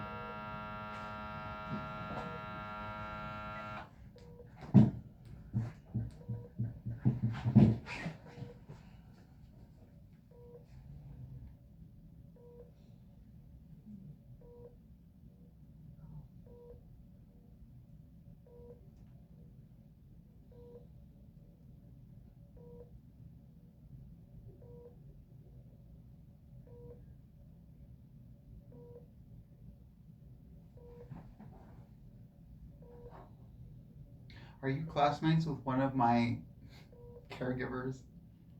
She goes to SAC. Maybe you're not in the same class. There's so many classes. Yeah, there's so many cohorts. I don't even know like the people either like below me, like not like. I don't know what like, I levels don't before I me. don't know what cohort she's in. Oh, okay. Yeah. Do you know what semester she's in? I don't know. Her name's Abby. That's it. You don't know an Abby, then you don't know her. I know Navi. Do you know her last name? No, she's like white. She's short. No, she's a little tall. Okay, never mind then. Yeah. Yeah, no, that's another Abby. She, yeah, I don't know. I mean, you graduated already? No, she didn't graduate. She was telling me she was going to SAC. Oh, okay. Oh, no, did you graduate already? I did. Okay. Did you take the NCLEX yet? No, but I don't. Again, I don't care about that. Mm-hmm. I don't care about that right now. Okay.